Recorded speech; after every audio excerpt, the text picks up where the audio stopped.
What's up, guys? Welcome back to another episode of the Modern Craftsman. Let's just call it the Modern Craftsman. Why do we have to say Monday? Do we not Uh, meet? I mean, I guess people know it's Monday. Yeah, It's another Monday, episode right? of Modern Craftsman What if we? on Monday. Let's mix this Yeah, up. because then it just gives us the ability to post it any day of the week. Not that we're going to, Exactly. but just having that freedom might make a big No, deal. but it might also be annoying when someone doesn't listen on Monday, and then Yeah, it's Tuesday, and then we say, "Hey, welcome back to the and Modern then they Craftsman Monday." think They're it's like looking at the Monday. radio, and they're like, "You're messing my day up, man." Like I was trying to pretend I was on time, It's you true. know. Good idea. All right, We could do it. welcome to the Modern. I don't know. I also don't want to have a radio voice on this. I just want to let's just get into this. We are talking with Joe and Adam from Cardinal Crest, Kansas City today, Missouri. I'm gonna say Missouri. that every single time. Because I still don't know Can't that. believe. Yeah, Having a hard time comprehending they that. were nice. They're a cool group. They are 50-50 partners. Straight out of college, they looked at each other, basically leaving their last frat party, and said, "Did you hear that? My Potty, Boston accent, potty, potty. Yeah, frat, frat party," and said, "Hey, you want to start a business?" And that was it. yeah. But they, I good. I I mean, it's one of those things that you hear about now, and obviously it worked out. But I tend to think it's like if that were my daughter and she were that age and that was what her plan, I'd love to think I'm gonna give them like to the wings to go and do that. But I might be like, hey, you want to try and just like work a normal job first and not do that?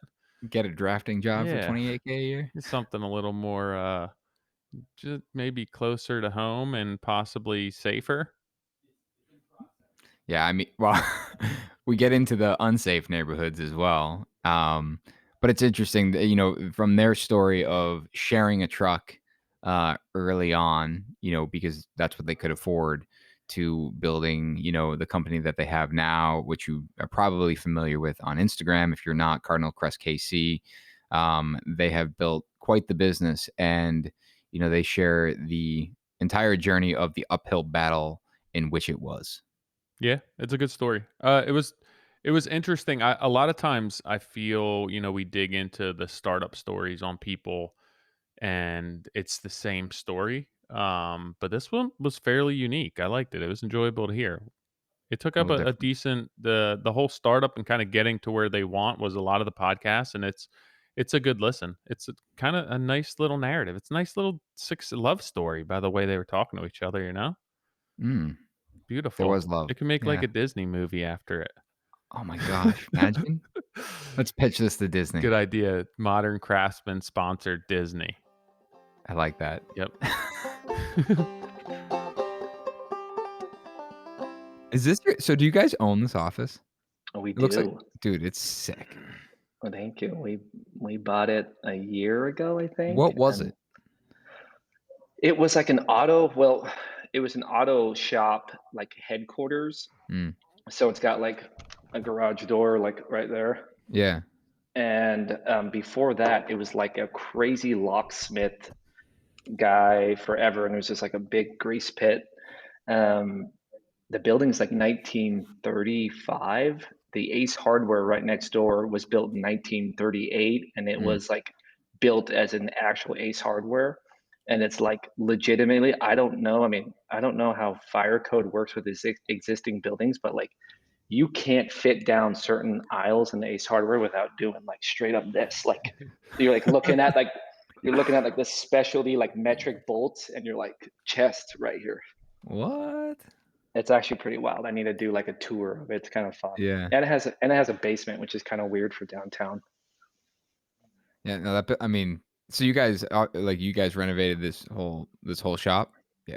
Yeah, so the layout was kind of similar in certain ways, but yeah, we gutted it and did all these steel partition walls and kind of wanted to make it. It's got all these really cool um, these. It's got a barrel roof and it's got these old iron steel trusses, Mm.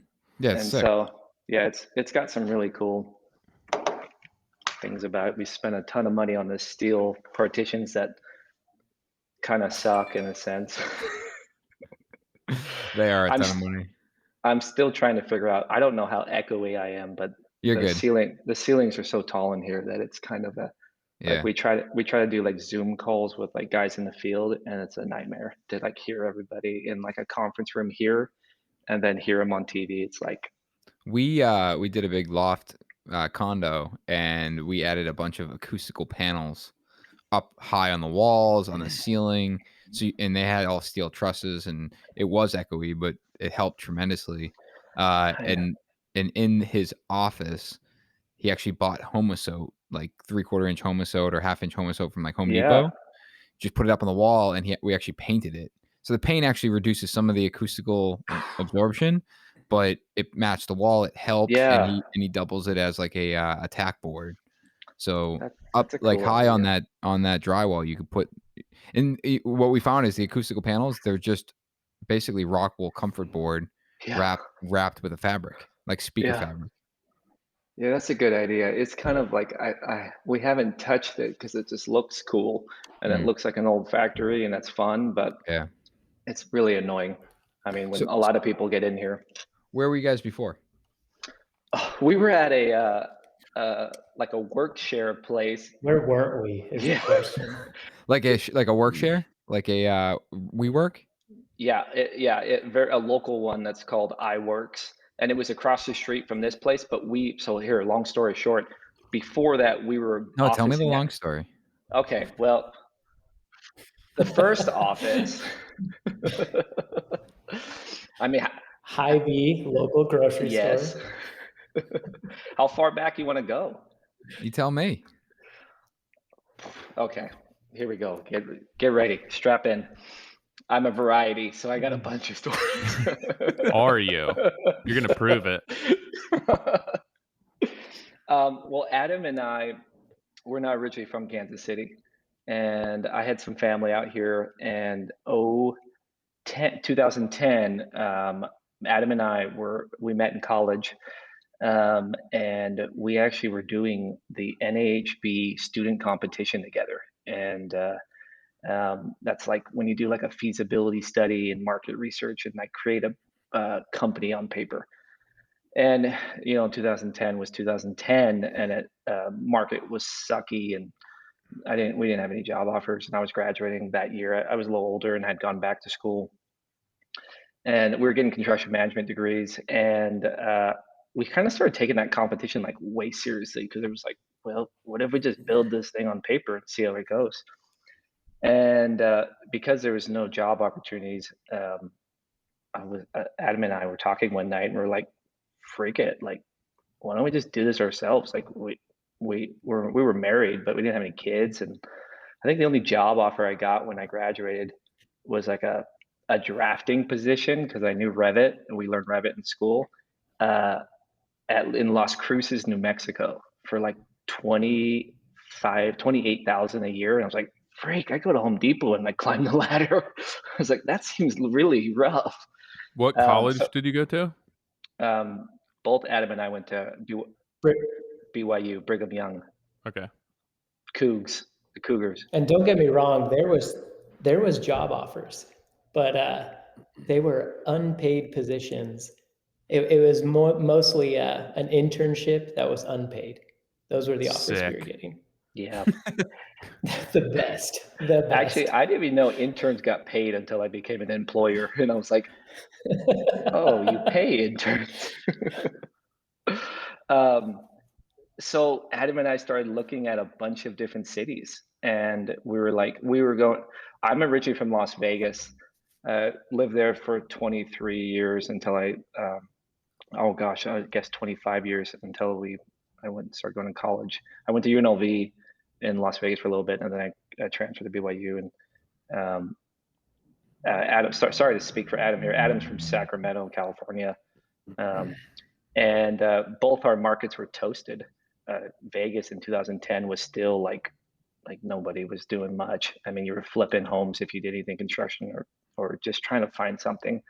Um, and so we looked at a bunch of different markets. We looked at Texas. We looked at Kansas City.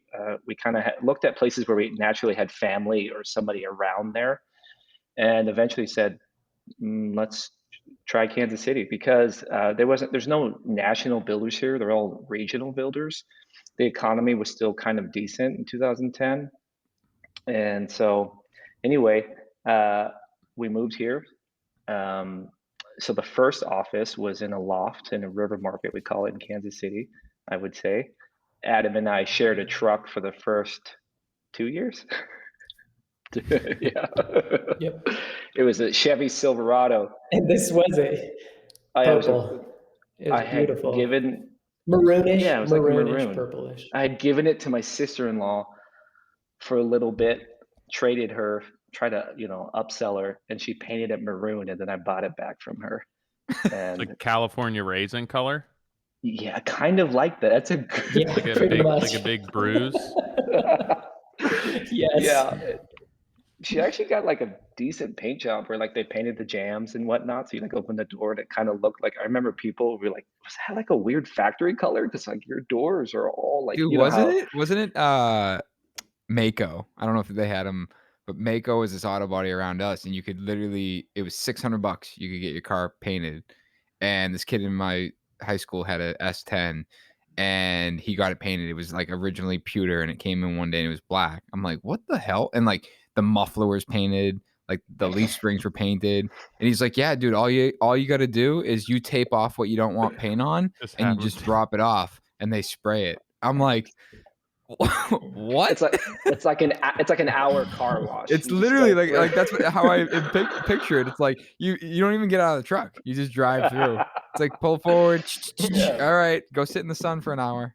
Put it on a good podcast and just by the Yeah. time you're done. There you go. It's kind of a deal though. It is Like if you $600 like, color Oh, change. yeah. yeah, like if you do, it would be such a hassle to do that yourself. Mm-hmm. Dude, Like I feel like I have stuff that I would paint that way for $600. I painted our Suburban growing up outside in Las Vegas in like a spring day. My dad was crazy and he'd always like just do wild stuff like that. And we masked off, we bonded the hell out of this thing and masked it off and we painted a full-on Suburban white. And it was used to be like that blue and gray. It was like the Suburban with those button like hand like you push Yeah, the button. Yeah, we painted the whole thing white. And I remember like flipping at my dad flipping out when the wind would pick up. He's like, "Oh crap, we're gonna get leaves in this thing." Sorry, that was a digress.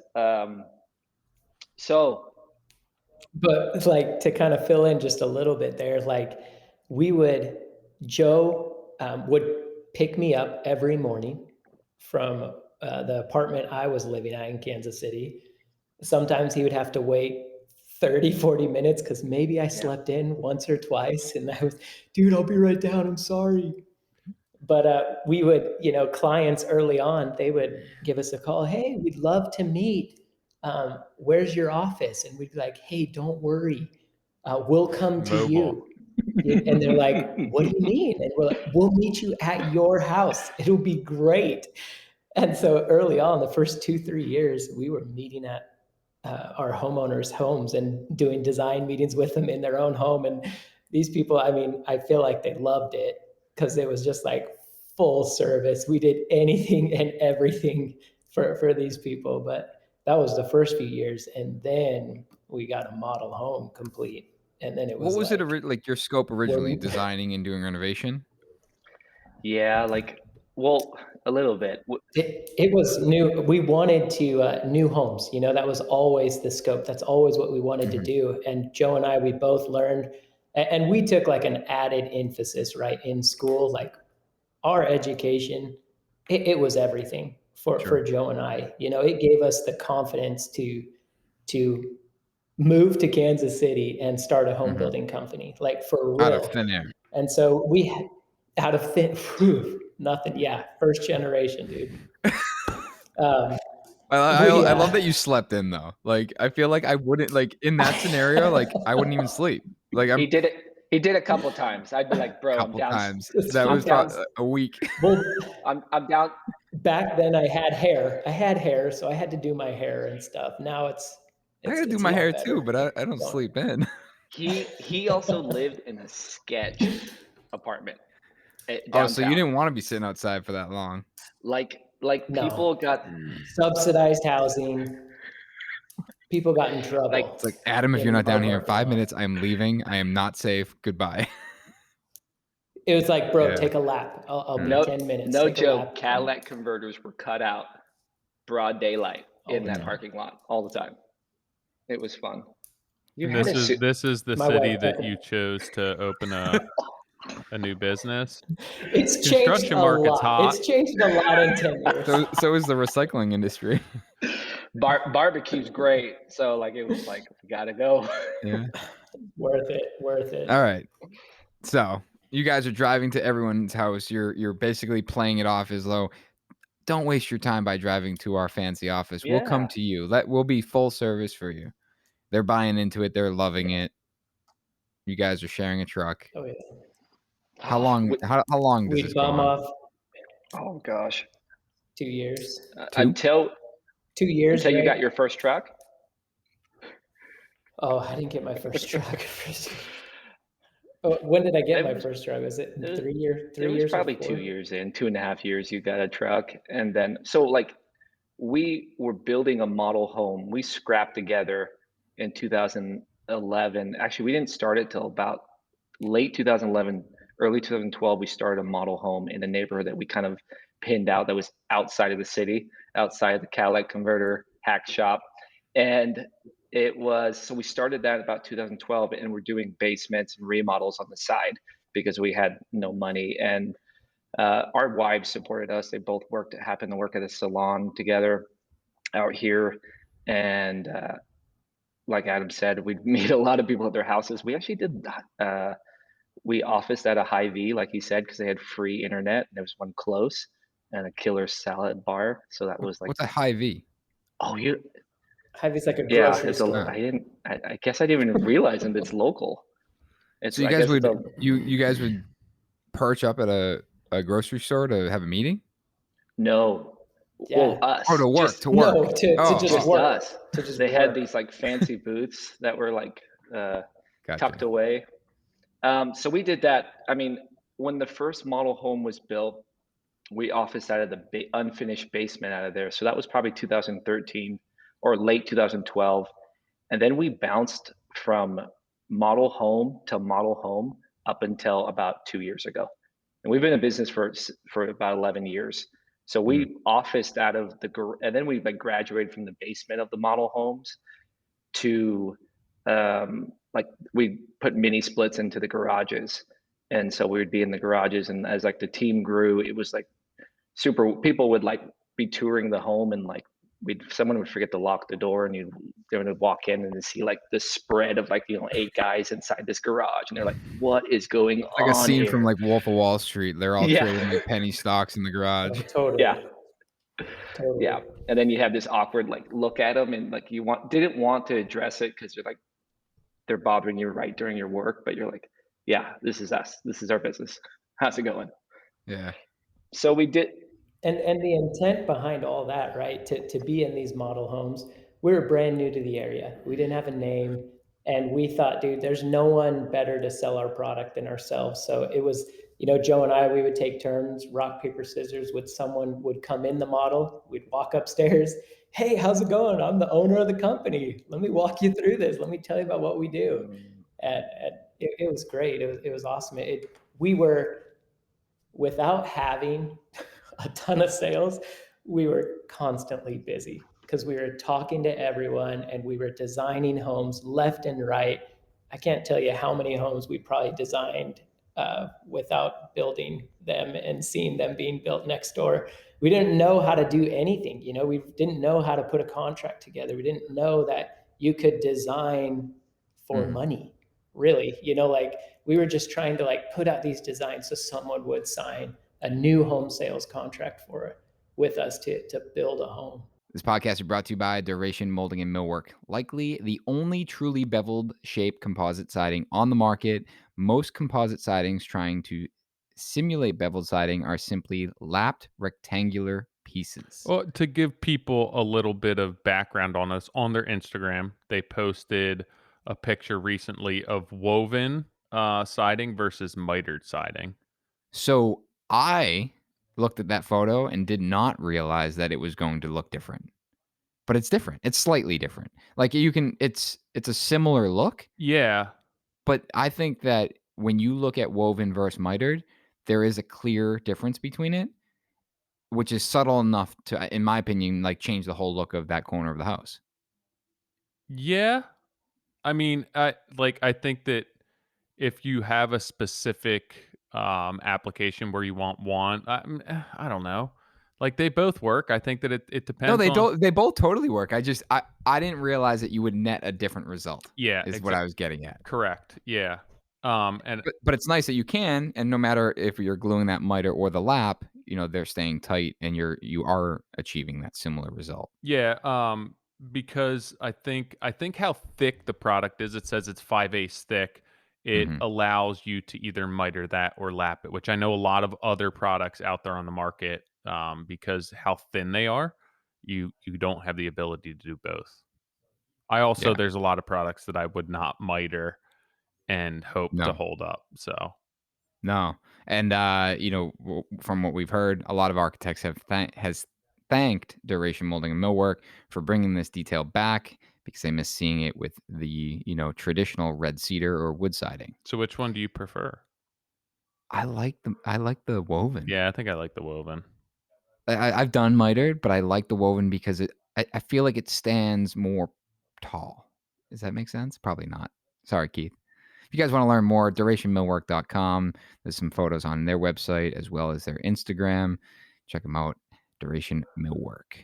This podcast is also brought to you by Reno Run. Let's get right to the good part. If you guys want free delivery, we'll pay delivery. Podcast.renorun.com/Modern Craftsman.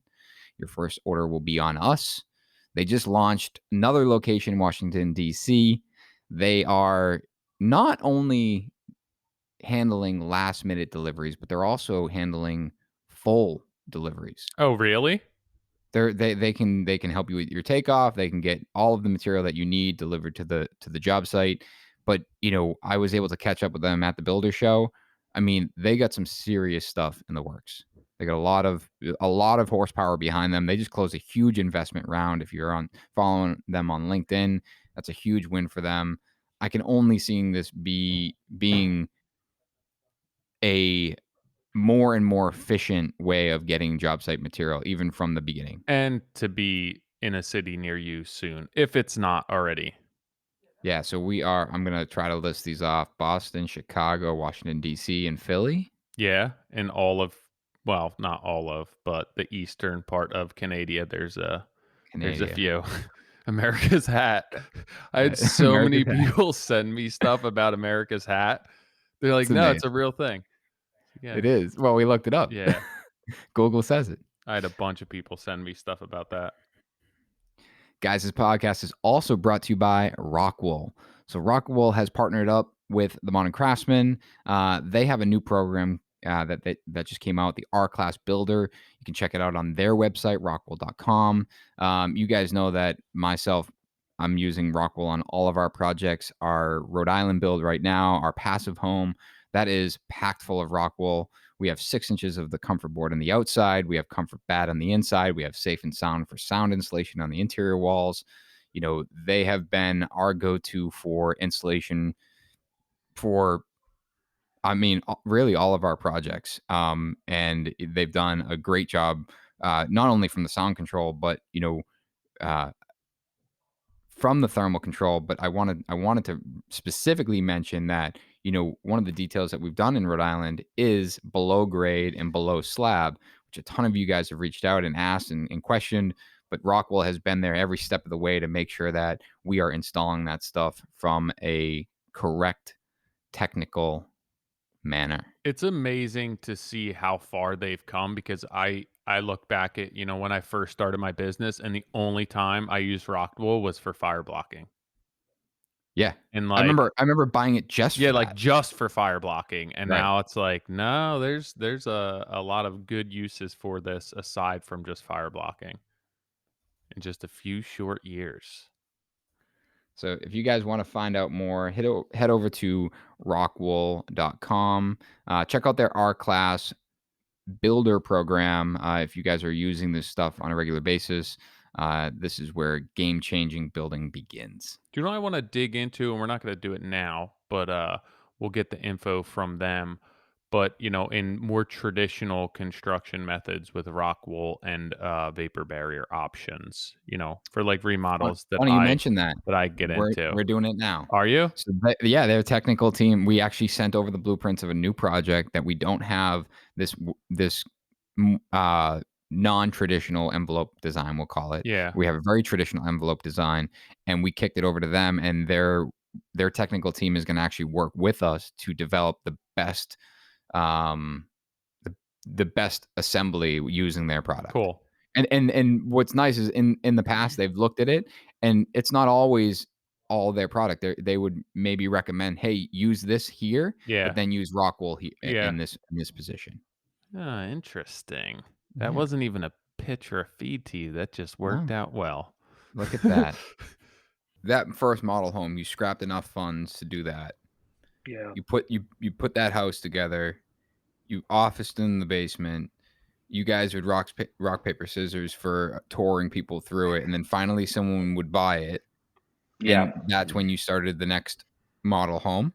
Yeah, but What the big thing was like the model home was we tried to sell off that, and so we did get multiple builds from that one model home, and so every time someone would come in, I mean, it was our goal. We knew how much of a heavy lift that first model was, so it was always our goal when someone walked through is we would build one just like this but customized to you. And so, when we first tried to do this, I mean, literally, I think 7 banks told me no.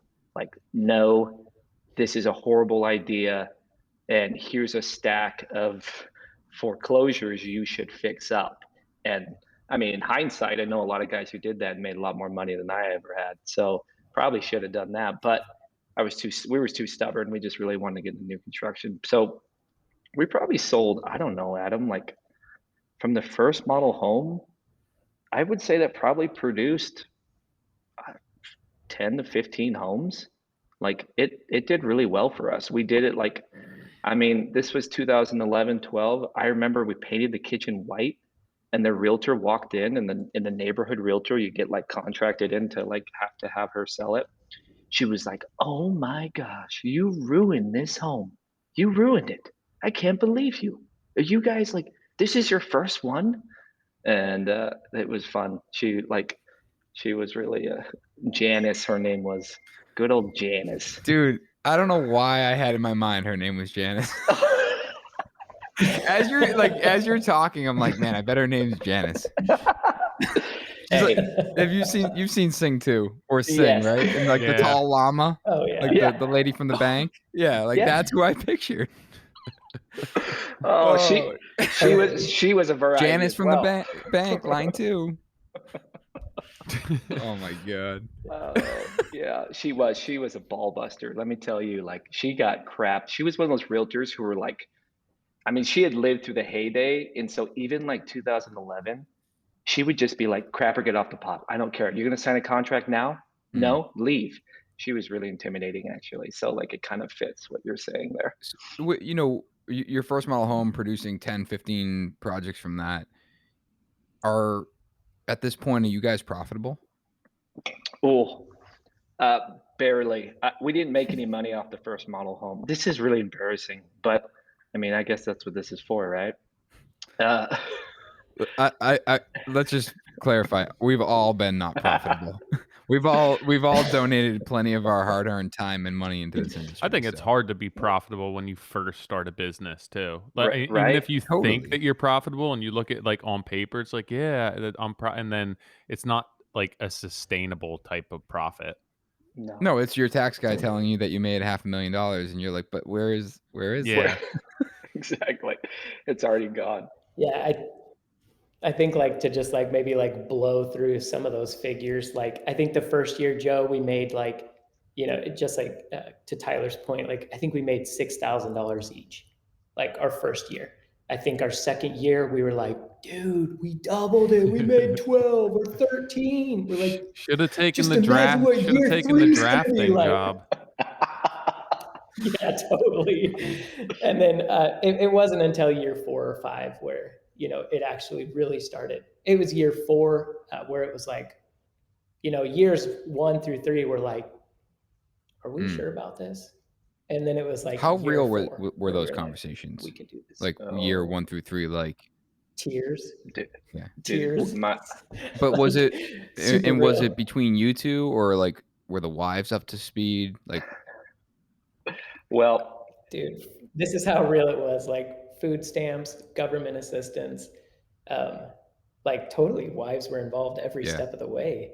And then it's like on those first 3 years, you're like, wait, we're pregnant? right. Wait, oh, we're having another one? Oh, Yeah. freak. We gotta start taking this serious. Very real. I Yeah, mean, I think that the timeline, I don't know. I'm sure it's obviously getting your business up and running. I think that so many construction companies, especially residential, no matter what type they are, usually somebody starting that business coming from working from somebody else or straight out of school doesn't have any business sense either. So I think you're trying to wrap your head around the logistics of construction, and then you just like you don't know how a business yeah, is supposed to operate, and you don't have enough time under your belt to be like any change that you implement, your business structure is changing so quickly that you don't really have any metric as to what's working and what's not. that's exactly right. I mean, I think what helped us sell those homes, those first homes, now think about that, is I remember the first like year of trying to sell homes off that first model home, and everybody's question was, I was 30, I think by then, but everybody's question was still, I mean, he's freaking young. And like, well, what's your experience? Like, who do you know in Kansas City? And we didn't have many roots. And so I remember the street. What street is that actually the Griffins live on? It's like 90, well, 93rd, 94th 94th. Terrace. Like, we seriously were like, I remember Adam and I had the decision. We had like 5 people like in the sales pocket, like kind of like just like teetering on us. And I remember Adam and I said, dude, we need product. We need homes to prove that we can do this. And we were like, just drop the price. Just drop the price. And we built 4 homes on that neighborhood in that street. One of them straight up, I think we paid, the last bill was like something in their appliances, and we totally like didn't have it in the budget, and it was like $2,800. I was like, well, officially we paid for this home. That was their home now. And we did the same thing with 3 others. It was a rough year, like looking back and like looking at margin, what we should have made. But like after that street, never again did someone ask, what's your guys' experience? Like, what have you, like, it was like, couple years after that, it was still like, man, did we make the right decision? But like looking back now, like that's what set us, It was the that was, hurdle. yeah, that was like the real dig in moment of like, hey, we're going to build 4 homes. It's going to take 8 to 10, well, back then, probably 8 to 9 months. And we're going to be free, and we're just going to build them. And it's going to be after that, no one's going to ask, hey, what's your experience? What have you done? And that was huge. And luckily, we were so lean back then, and like we didn't have big families. Our wives were supporting us, and we were able to do that. But it sucked, really Yeah, bad. that just comes down to being an investment too. I mean, Right. that's just like your Totally. investment and sweat equity into that business. So true. Actually, my brother, I have a couple brothers who are doctors, and they used to say that to me when I was like super depressed. They're like, well, we went to school for like 8 years and we didn't make any money. So like, this is just you putting in the time. And I'm like, that's true. Mm. Yeah, I You mean, said it's you not had that long at the end of the day. No, you said you had employees at this time during that first model home, or n- no, Not during the first one. the, And I mean, not during the first one. Once we started, like maybe like 4, when we had 4 homes complete, we did hire someone. And at that time, right, it was Joe and I wearing every single hat in the business, and it was the hardest thing was just getting the mail and opening up, opening up all the envelopes with all these bills we had to pay. That was the most difficult thing. So we hired this one kid who had just 0 experience in anything. I think he was like his wife. she was a programmer, and like he was, She was the smart one, and he played video yeah. games all day. And so we paid him to get the mail and organize the mail by by address for the homes, just so we could manage, make sure that bills were getting paid. And we quickly realized that wasn't going to work. And so then we made our first hire. It was our first real honest hire, and he's still with us today. That was on year 3, right? Year 3, and he's been with us basically the whole ride. And he's been incredible. He's our office manager. Think of all the things that I would want to hire out first. I don't know if getting the mail would be the first one. Like, there's a million things. I don't know if it's like my just get a bigger mailbox. Like my first hire was to sort our mail. That's how inexperienced we were. It was a ton of mail. It was a ton. $6,000, $12,000, like looking at those years and having the time, like the food stamps and being reliant on, just the tenacity to kind of work through that. Like why not go back and take the drafting job for 28,000 or go do something else? Like what was really in your mind the reason that you were sticking to it, even though you weren't making a decent a living really at all? Barbecue. Burnt ends. Honest, like for me, I guess, I grew up in the industry. My dad was a remodeler. He built a few custom homes in his lifetime. And I could see the way that he raised our family. I've got 4 siblings, and my dad was present, like it was a huge blessing to have him in my life in those younger years where, he would play baseball with me. He would go watch me skateboard and stuff. And my dad owned this business, very small business. It was just him. The name of the business was Shaeffer and Sons Construction. And I think meeting Joe and understanding what my dad was able to give to his family, and then meeting my awesome business partner, Joe, who we just believe in each other. I was working so hard because I didn't want to let Joe down. Wow. And I knew what that could end up as. If this could end up where I could have the freedom to go to my kids' soccer games, so I could go to their dance recitals. And that's probably the most honest answer, I think, right there. And it was never anything, I feel like Joe and I, we've never been this greedy team where we're just out to make all the money in the world. That's our goal, right? We just want to make money. It was more just dude, let's carry each other. Let's get this done. And we believe. We know it's going to grow. We know we're going to make it. I think that's what helped us. Super passionate. I didn't mine was so much. I'm blown away by that answer. I bounced back and forth. My first construction job was a runner for plans, and so in Las Vegas I was a courier for plans, because nobody could email plans in 1999. You'd get the mail boy. Now it makes sense. So it's not that uncommon. It's not that.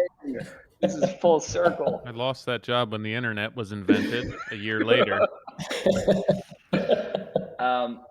So then I worked there, and then I chose to work, I had an in at an asphalt company, which was a horrible job, but a great job. It was in Las Vegas, it was hot. It was a night job pretty much. And then I worked myself up to estimating there. And then I was in college, and construction was a good job in those days. It still is, but it was I knew a lot of people did construction, and I knew a lot of guys that started off framing for some of the big production builders and whatnot. And I knew some guys that ran little remodel, and it seemed like the bad thing about Las Vegas is that half the industry was just gambling and construction. In the 1990s and 2000, there was only two economies in Vegas. It was those two. So like I felt like it was so embedded. Like I just knew so many people in the industry.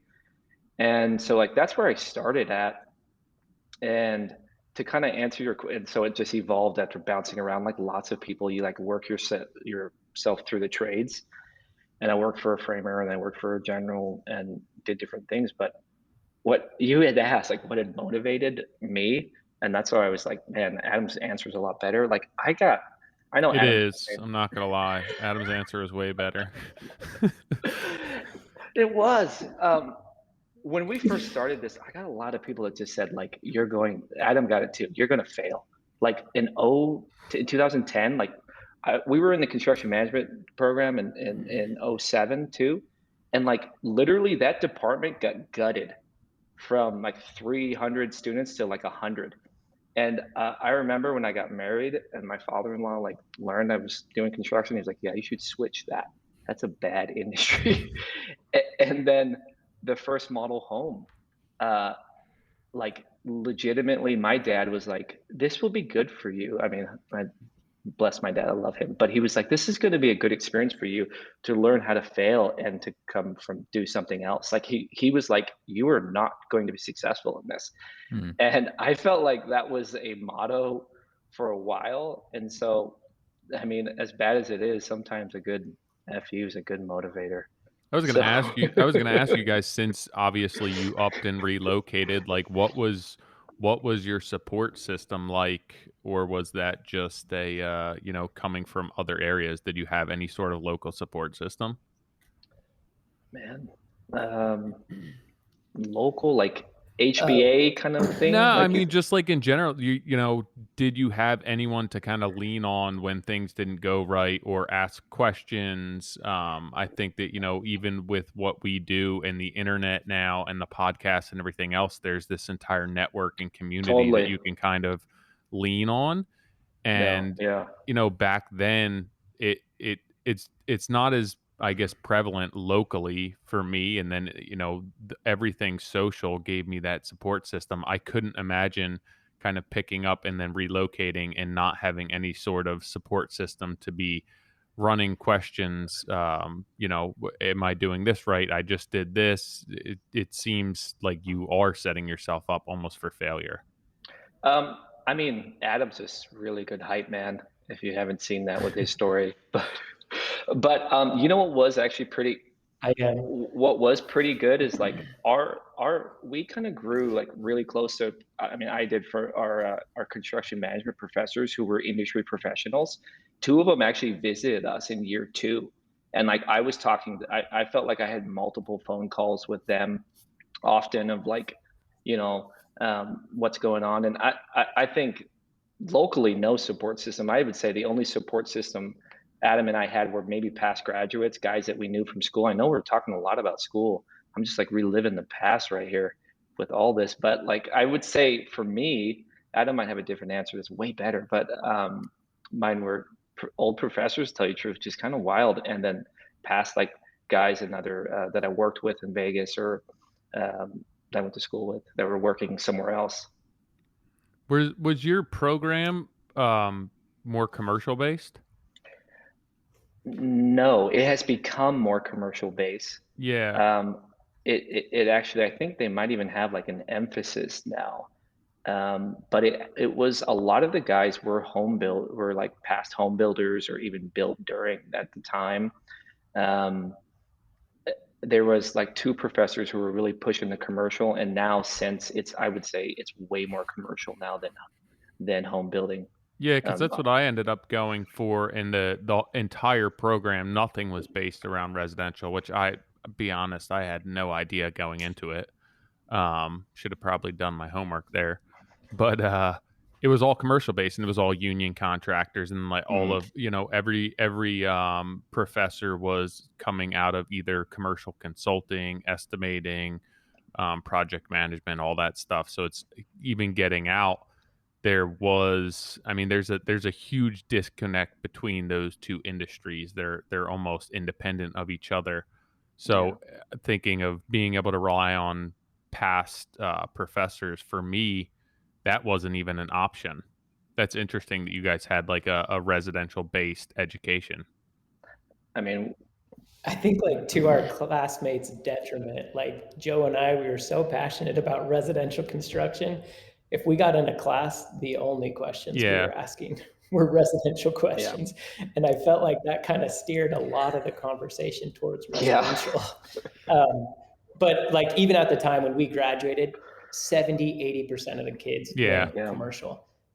But that was just like because what was happening in the industry. And we just went back a couple months ago and spoke at our at BYU, and it was like a 60-40 split, 60% commercial, 40% of the I kids think going that's still residential. high. What do you think, Nick? I'd agree. Yeah. I mean, I feel like most, if not everyone I graduated with got into commercial. Yeah. I think there's very few guys that are in residential. I guess, Do, yeah, maybe 10% in residential. do you think that's because of like the cities and towns you're in might be union based and like, I think back then. I think it was hiring power and awareness, where it's yeah, like those. I went to work for a like a developer that had a construction side, and I got in the high rise team. But it was the moment I graduated, I had a phone call, like, "Hey, saw you graduated, looking for assistant superintendent." And I was like, "Not interested." They're like, "No, I just want to interview you. You don't have to be interested." And I was like, "Okay." And it oh, was just like, and all of a sudden, it's like they're offering me 2.5 times what my dad was paying me. I was like, "All right, yeah. I mean, I'm gonna have to take this job." And that would be my understanding. The guys that got into residential, the few that I can think of right now, they all got into residential because their family was already in it. So they went to school to basically get the degree, but then go back and work for their family's company. Yeah. I mean, I don't. obviously it's about job placement as well right. and like the internships where I think it's Hmm. going to be harder to be finding legit internships with residential guys. I couldn't imagine placing a college student on a residential internship, maybe for somebody like Nick's company, but most of the guys, I'd be so pissed if I was paying for my kids to go to school and they were working for a residential contractor on their internship. Like, yeah, this is not what I'm paying you to be doing. I think like I'm looking back at the professors in my mind, and I think like like the founder of the construction management program at BYU, he was a residential builder. He was a custom home builder. Jay knew it. Mm, And then like the Revit class we took to learn Revit architecture, and now like we like kind of took a knack for that, and really, and Adam and I ended up teaching like kind of uh, being a teacher assistant for that class for a couple of years. That what we did in that class was draw a custom home in yeah. that class. And so like even the other like professors, they were all like, one of them owned a larger production home builder in like outside of Boston, I think it was, and then he came back and became a teacher. So it's definitely like influence of the professors, and I think that's probably changed now because now that there's a lot more younger professors who came from commercial background. Yeah, I mean, my school was based in Philadelphia as well, which obviously they're getting leads and job placement in their internship program, and a lot of the professors are coming from working within the city limits. So it's primarily union jobs and commercial construction as well. Yeah, Yeah. And then piggybacking off what Joe was saying, like our professors were our biggest fans. You know, they were like, dude, you don't want to work commercial? Great, start your Mm, own company. We're like, bull crap. How yeah. does yeah, they that were work? You know, and motivating. they're like, no, you can do it. You can do it. They were. How? And then like they helped us. They were totally our biggest fans. Like they were way more like helpful than my own family was. Yeah. Right. Like Is that? I mean, going back to the first 3 years, the low take home 6,000, 12,000, whatever it is. What was when you finished those and you guys celebrated that you made $12,000 that year? Like, at what point, like, was there a point in time or a conversation that you had that when you jumped into that next project, that, hey, we're gonna do this so we make 30,000, 40,000, $100,000 a year, like, or was it Yeah. just like were they incremental steps year after year? No, that's a great question. We actually signed up for a builder trend, uh, not a plug, but a fact. uh, I think it was before the first model home was finished, and this is how I actually had to have my brother uh, give me a loan on his credit card to pay for the first year. Um, and he signed up for us. And I remember like getting his credit card on that. Um, and so we job costed right at the get go. And so Mhm. we knew we were losing money. Yeah, Like, uh, at first it was Excel sheets and we were pretty savvy and we took our estimating class and we knew how to, and prior experience with other uh, just contractors. We were job costing on Excel and then moved to Buildertrend. And we knew we didn't make a lot of money. And honestly, we poured everything back into the company. So that's like another fact to say, like the take home was low, but at the same time, if I really think about it, we made more on paper, but we put like to your point, Nick, you said earlier, we put you can't do a spec home without more money, and the mhm, second one was all us, mhm, and like that at that point we had paid everybody back, and the time it was so weird. Like in 2013, even I remember getting build jobs we call it here, like a custom home, and let's say it was like for here it's Kansas City, it's crazy.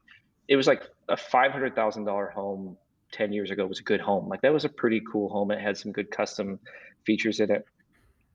Um, People were trying to put like 5 or 10% down and with us to build that home. And the banks were like, we don't know you. You've only got one home. I see you've got 1 year or 2 years of taxes and you're not doing that great. You need 20% down. And so we were actually coming up with money. So like a lot of that money, even though, thinking about it and thinking like we only took home that 6 or 12, we were pouring a ton back into right, just being able to actually produce the work. And sure. it was like, um, I mean, it just kind of kept disappearing. Like you were saying, like it says you made this much money on taxes, but it was all like shuffled away in all these projects. That's like your gross profit, right? Where it's like, Right. yeah, okay, we made a couple 100 grand, and what were our expenses? Well, our expenses were a couple 100 grand. So, Right. it was all expended in the growth and the investment back into, your company, so over and over. I mean, going from a outside investor for your first spec to being able to fully fund your second, that's fast.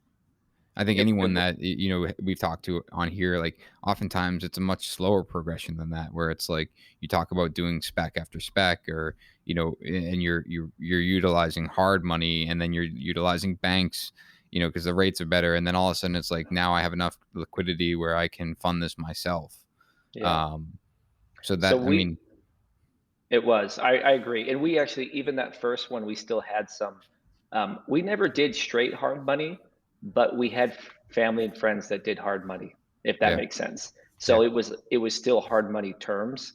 So hmm, like I remember at the time, I think one of them was like 4 points and like 20%, like something nuts. Like it was just, you know, loan shark money. Like get yeah. stabbed in the back if you Like, don't no pay it problem. back. I'll lend you some money. You're gonna make me a lot of money Yeah. if you pay me Mhm. back. So we did some of that crazy stuff, Yeah. and I mean, looking back, it was kind of nuts, but like it played out. A lot of things could have went wrong for sure. Like we kind of felt like we had nothing to lose at the time. We were already at rock bottom. So why not do it? So if you Um, guys you kind of alluded to the fact that you had your numbers in order and you knew that you were losing money up front, does that kind of, I guess, you understood that and you continued to move ahead? Was it basically that you had no choice, that you understood you couldn't be charging more than you were at that given time, just based on kind of no project history or anything? Or I think that most people probably don't have their numbers in order initially, and they don't realize that they're not making money, so they think they're good. But obviously, you understood that you weren't making money. Yeah. Uh, Oh So, yeah. I think like our focus at that time, and honestly, like praise Joe for having that sort of mindset, Tyler, that you were alluding to, where Joe is between Joe and I. Joe is a numbers guy, and I I 100% bought into that mentality or that mindset. It was always like, hey, for Joe and I, those first 5 years, at year one, we were always thinking about year five. And I don't know, like for me personally, it was like, I don't deserve it yeah, just quite yet. I don't have the systems, I don't have the processes in place where I don't deserve it yet. And so we, like Joe said, we signed up with Builder Trend 3-4 months into starting this company. And then it was like we did sign a bunch of contracts within that first year.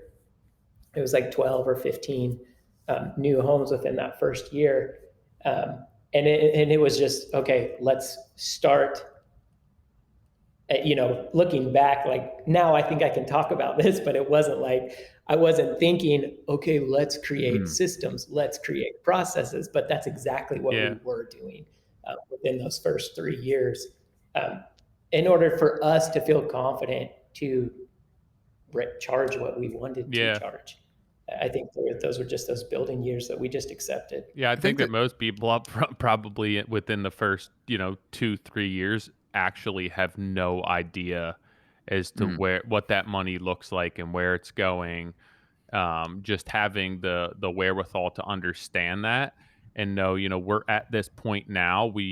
Our goal for year 2, 3, 4, 5 is to get to a certain point. That gives you such an advantage because you're not just floundering, saying, "Well, where's it all going?" Like we don't understand. Everything on paper looks like we're making money. Why aren't we actually making money? And I mm. think that's the hardest part with starting a business because when it comes down to it, you're making money, but so much of that money is going back into the business as an expense and you don't realize it. yeah. You know what's interesting here, and I think this might I'm gonna just assume that this probably led into the reason that you guys kept going. I think about like what Tyler just said. A lot of people in the first few years have no idea where the money's going and they don't really have a good handle on it.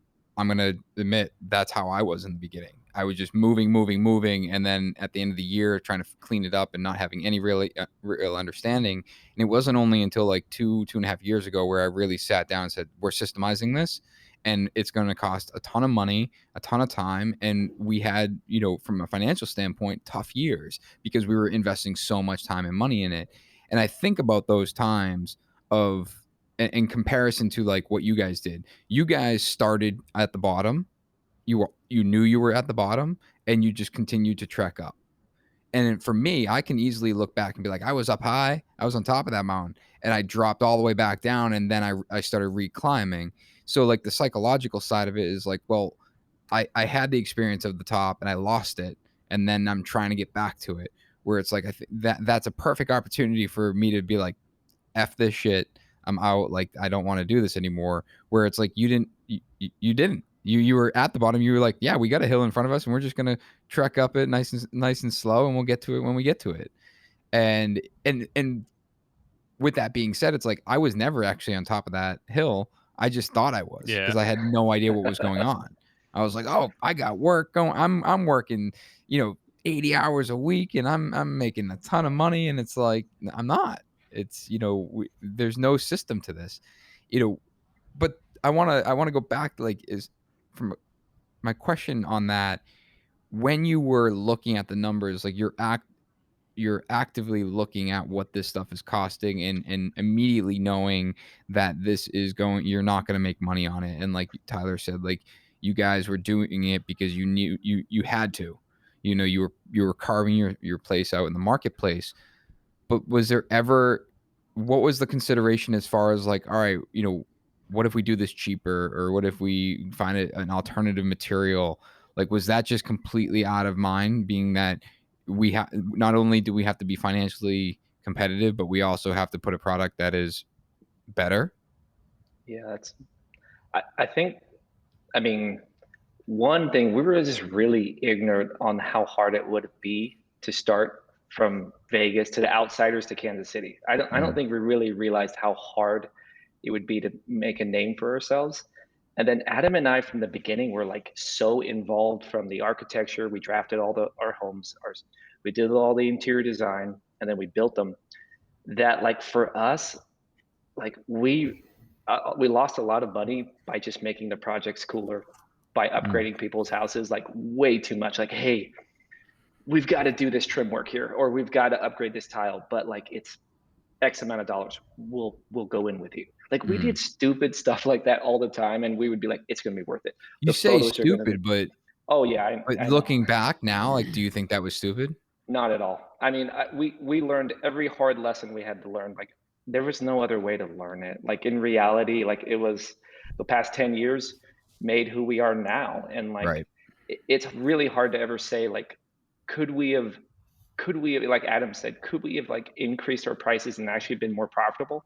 I don't know if we could have. Like I don't know if like it was deserving, or maybe we could have, but I don't think we would have arrived at the same time at the same business that we have today. And I think we would have had a lot of lame houses, lame projects. Yeah. To your point, yeah, like we were. I mean, we're like everybody else. We were such in the nitty gritty, ripping out stuff that we didn't like, um, upgrading projects for free because we wanted them to look a certain way. I mean, I remember doing trim ourselves, doing the work ourselves because we're like, okay, they don't want to pay for that, so we'll just go and do that, and we'll make it cooler, and this Mm, will be a showcase. mm. So, I, I, I think too, like early on, like right when we got there, we were doing our best to push that envelope, Nick, like what you'd said. Like we were doing wall panels 10 years ago, and people were like, how the freak, what is this? Where like the whole first floor walls would be shipped to the site and they were all prefabricated, and our competition's like, what's going on over there? And we were just, dude, we learned that in school, like they taught you could do wall panels. Like knowing what yeah, we know now, like we were really naive, but trusses, eye joists, those were things that were pretty foreign in our market 10 years ago, and now they're the norm. But those were the types of questions we were getting asked by homeowners. They're like, what is this roof?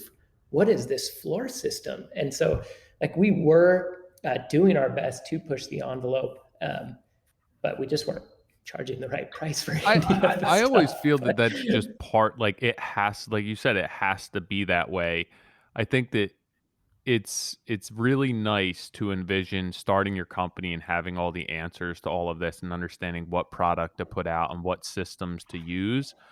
But if you were to kind of hit the ground running with all of that, I don't think, you wouldn't have everything in place to understand how to kind of manage that workload and those type of customers and those jobs. You kind of have to start that way, and you have to struggle, and you have to figure out what doesn't work just as much as what does work before you can actually be successful.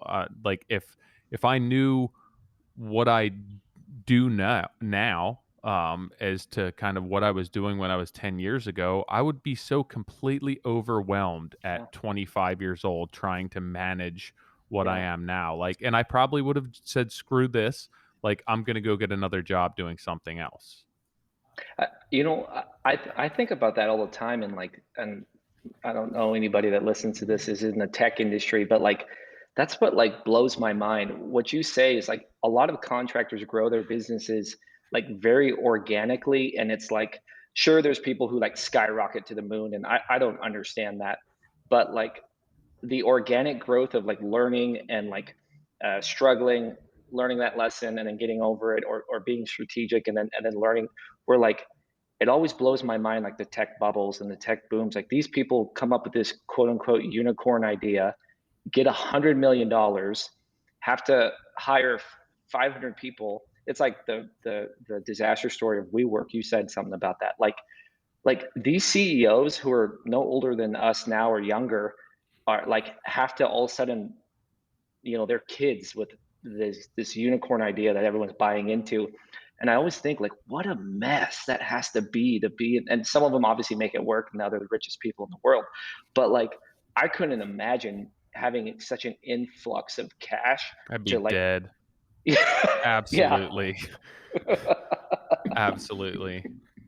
I couldn't imagine. Like, I mean, for us being like so skinny at the beginning, like it made like us like worry about, hey, we have a $500 Home Depot budget. Let's Mm. try not to spend all that this time. Like, hey, like, do you really need that little thing? Like, can we get it? Are we redoing work? I feel like we were really, I mean, we were really efficient at the beginning because we were there every moment. I look at budgets now and I'm like, oh my gosh, what's the contingency on that? Like, and we used all of it. So, I think that learning path though is what stunts residential construction industry as a whole because every company is structured differently, and everyone has to learn a certain way, and every market is different, and every customer's budget is different. That it yeah, makes it really hard to kind of grow our industry on a larger scale because nothing's the same across the board, and the learning curve it's so intense, and then it's not necessarily transferable to like the next generation or the next company or the next business where there's other companies or commercial companies that have kind of standards in place and things are done a certain way, that it makes the industry that we're in, the residential sector, very unique. And I also think that it really yeah, does limit us, as far as the growth of every residential company. If you look at the big residential companies, a lot of times, they're pumping out a lot of a similar product, right. over and over again. And you look at big volume builders and stuff like that, but it's really tough to kind of scale a small company and then have it last generation after generation. So true. So, like to that point, the first 5 years when Joe and I were doing this, the honest truth was this: like the way that Joe and I, because I feel like Joe and I, we have very similar skill sets. Where early on, it would be like this: I have 5 jobs that I'm working on. Joe, you have 5 jobs that you're working on. The next client that comes, I'll take the sixth. The next one that comes, you take the sixth. And honestly, as our company kept progressing, it was like our customers were getting an Adam experience Mm. or they were getting a Joe experience. And so you're kind of touching on this scalable idea. It took us 5 years to figure that out, that yeah, we are Cardinal Crest homes, but you're getting an Yeah. Adam experience or you're getting a Joe Right. experience. And that's when the light bulb went off, right? And it's just like, dude, what do we do now? And that was like one of those big turning points for Joe and I, where we sat down across the table and it was like a very serious conversation. What is what are your strengths and weaknesses? What are my strengths and weaknesses?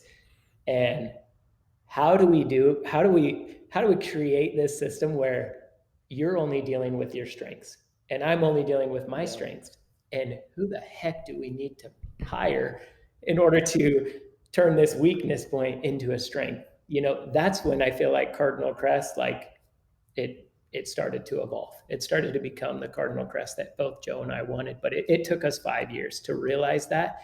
And I think like all of our customers, they were having great experiences because we were involved every single step of the way. Joe and I were putting color boards together for our clients. We were going to the tile houses and picking out the tile and showing them, oh, if it was laid this way, it looked But cool, who's running whatnot. the job? We are. See, that's what Same. Scheduling it all through, collecting all the invoices, You're the like bids, so, all of it. but subs were running the job. So like the electrician, like the framer, like if there was a discrepancy, they moved. They weren't, you weren't there running through layout and figuring it out. Or I mean Well, you were in some sense, but so by year 5, we had, gosh, I think we had one superintendent, or was it two? Um, and we had our office manager.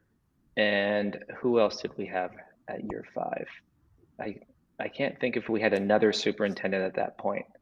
Um, but we were really spoiled at the beginning, Nick, to be building in like a zip code, like super close.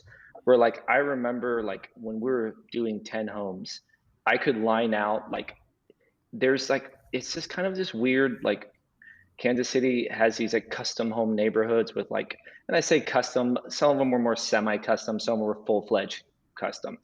And where I could line out, I could be in the morning, start at 7 and line out this guy, uh, move to the next house, line out that guy, you know, and be 10 minutes away from the next house.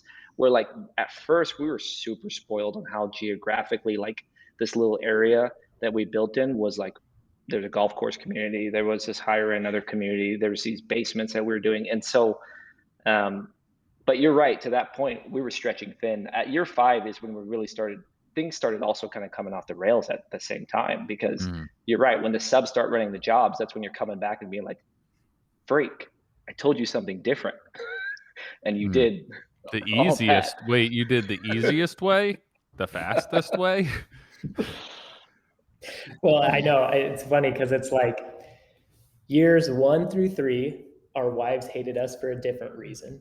And then it was like year 4 through 6, Yeah, our wives hated us for this other reason where, we were so busy where it was just, we were putting in 80, 100-hour weeks. it It was seemed stupid. like where year 1 through 3, there was just no money. And then it was like year 4 through 6, we're starting to make money, but we're just running all It's over the year place. 1 through 3, you're also ignorant and inexperienced, so there's a lot of things that are just happening that you don't give a shit about, and then the more you You don't like, the understand. more you learn, it's like, "Oh god, now we gotta make sure somebody's on this job at this point because that's a critical detail that we screwed up on it." You just start learning so many more things, and there's more things on your brain that you're putting in more effort to, and Yeah. it's creating a better product. But I mean, I look back at when I first started and I'm like, "Damn, I wish I could still be that ignorant again," because I'd be so like, I've slowed down. The time that it takes me to do a job is so much longer now because there's so many things that I'm concerned about that I've learned over the years, and it's a much better product, but it I look back, I'm like, I kinda wish I could just walk away from things and be like, "Yeah, that looks good," and not question how many things are wrong with it. Yeah, the more you know, the more expensive you get, It's and like terrible.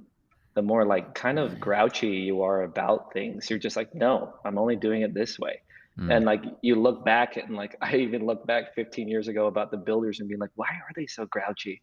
Like, why are they so like to the point? And I'm like, well, they've learned so many hard lessons that now they're just like, no, I only do it this way, and that's why because I've learned Yeah. that that lesson was 40,000, that lesson was 60,000. Right. I'm never doing that again.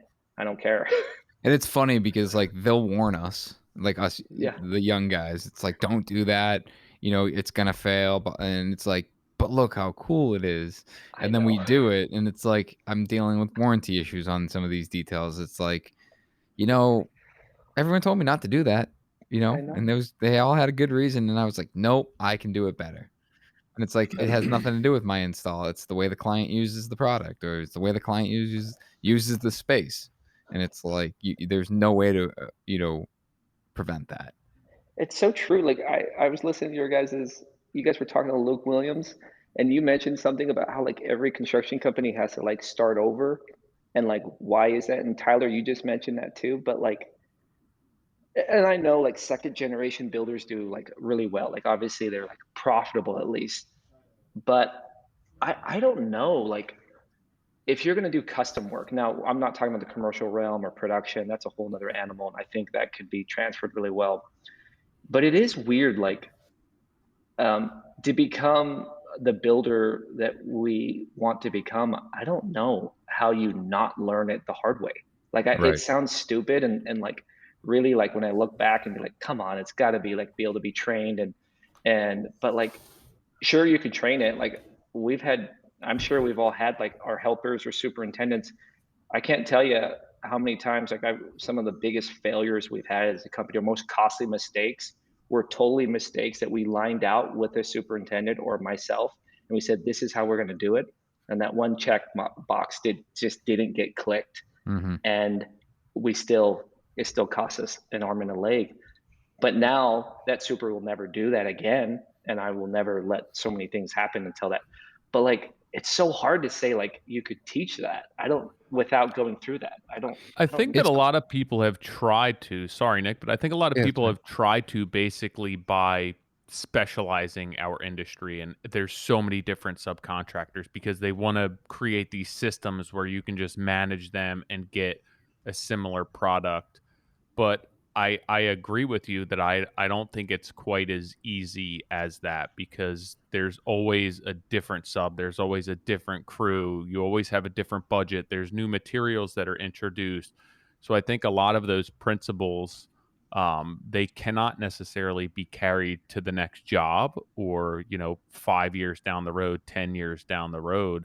I think that a lot of times, even though we're doing the same type, we're going through the same type of motions, a lot of times we're doing everything for the first time every time we do right, it.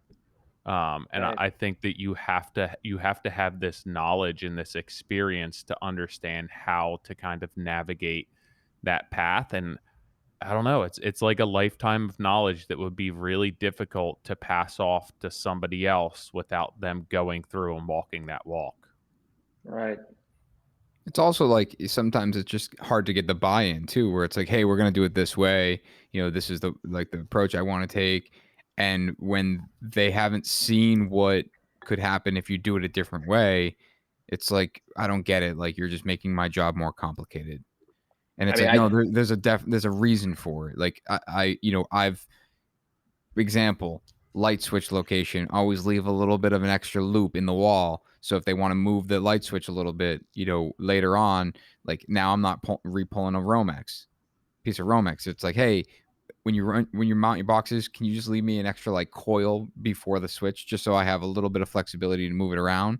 Because I've installed wider casing than we had originally spec'd, and all of a sudden I'm crashing into light switches and I need to move them, or right. whatever the case is. It's like you learn those lessons and you try to share them, but it's getting that buy-in because they never experienced what it felt to feel that pain. Yeah.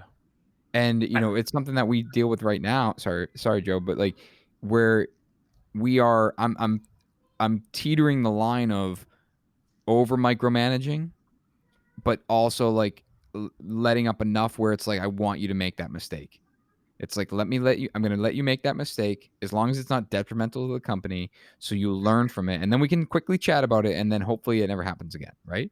Where it's like, my immediate reaction is like, hey, you got to do A, B, C, D, E, F, G. And then this will be your result.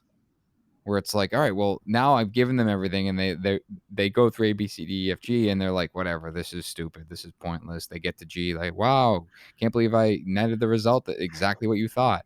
It's like, no, but you don't realize that usually when I hit D, I screwed something up, and I helped you prevent that, and that's like, I don't know. Or they never had to pay for it. That's also yes. a very that's a I think I'd sting that you lose. don't forget. Yeah, I think we would all lose employees who'd be like, hey, by the way, guys, new company policy: mistakes are paid by you. But like it's true when you're gaining that experience and it's on your own dime, and like that anxiety of money, like if I screw something up, I'm not making money on this job. Like I'm Hmm. basically doing this job for free for these people, and it's no fault of their own. That's one of the benefits of why you go work for someone. But a lot of times those mistakes, there's a you don't quite remember them the same way. And I think that I think that also, even going into a job where you understand the stakes, you may be a little bit more careful when you don't have that level of accountability. It's like, if there's a mistake, I'm still getting paid for it. Hmm. And that's not saying everyone's like that way, but like that, let's be honest, that's one of the great advantages of working for someone. Yeah. Yep. It's Literally have heard Adam say, when I've asked Adam like, "Hey, are you gonna let him do that?" And he's like, "Yes." And I'm waiting to see what he decides. And I'm knowing that I knew that he was gonna mess that up, but Adam was like, I mean, Adam's a good teacher like that, and he's like, mm, "We're gonna wait and we're gonna watch." and see what he decides, and then we'll step in. But I literally had somebody do like what you just described. I just walked off a commercial site, and I mean, it's a story that we've all heard of. Cabinet drawings, none of them, we mark out the cabinet drawings on the floor like everyone else should. None of it was done. 2 months ago, I told him, hey, you got to draw out all the cabinet drawings on the floor. You got to get your, crow's feet, and you got to square it all off. Make sure it's done. Okay, cool. Wasn't done. I kept reminding him. He's like, oh, I went over it in detail with the framer for the pony wheel. Good. Great. It's done? Yes, it's done. Today, freaking the cabinets are templated, no countertops. I'm in there and I'm like, man, this is really tight. You check this? Yeah. Architect walks in. Dude, no way. He's like, I was here Friday. And I'm like, what did you figure out? And he's like, yeah, they're off 6 inches. And I'm like, mother freaker. And I look, he comes back up. Luckily, it's only 2 units that are detrimental. I love this guy, so I'm not going to call him out. And he knows. I just looked at him, and this is bad. I'm calling him out today. I'll talk to him about it if he listens to this. But I just looked at him, and I was like, you know, right? You know. And he's like, I know. And I was like, dude. And then he said, I put it on the wall. And I was like, man, we're not paid for that. You know it. We're not paid to put things to push paper. Everybody would do that then. We're the GC. It always lays on us. And like the architect was way good. And he was like, well, maybe we could figure it out. I was like, no, it's not per plan. We're ripping it out. We're ripping the 3 units that are like this are out. It's gone. And it's a sucky mistake. I mean, it's a lot. There's a lot of plumbing, electrical cabinets have to be retemplated, moved. LVP, I don't even want to get into what the LVP is going to have to happen on those. But like, I know that guy, this is his lesson. I mean, he probably like, it is harder to learn, like Tyler said, like if you don't own the business. It's always my thought too, is like, how do you, I mean, talking about just employees in general and like having employees, like it's hard. Like, how do you, I won't say like punish, but like, how do you like teach them that lesson so it's ingrained? It's because I deal with this a lot. Not that I like dealing with this a lot, but we deal with we all deal with this, right? Especially if we have employees. And recently, and I've even talked about it openly on the podcast here. It's like I've started kind of quantifying what some of these things cost. And and I'm not going back like, listen, dude, you cost me 50 grand. Like, what the hell?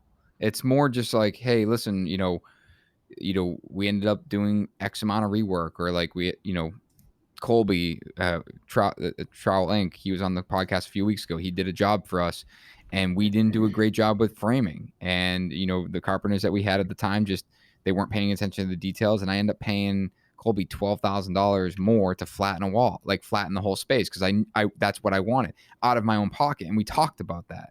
I was like, guys, like, listen, we didn't hit the mark. It cost this job $12,000. And I'm, without saying it, and this is what I'm saying, like, without saying it, but who's paying for that.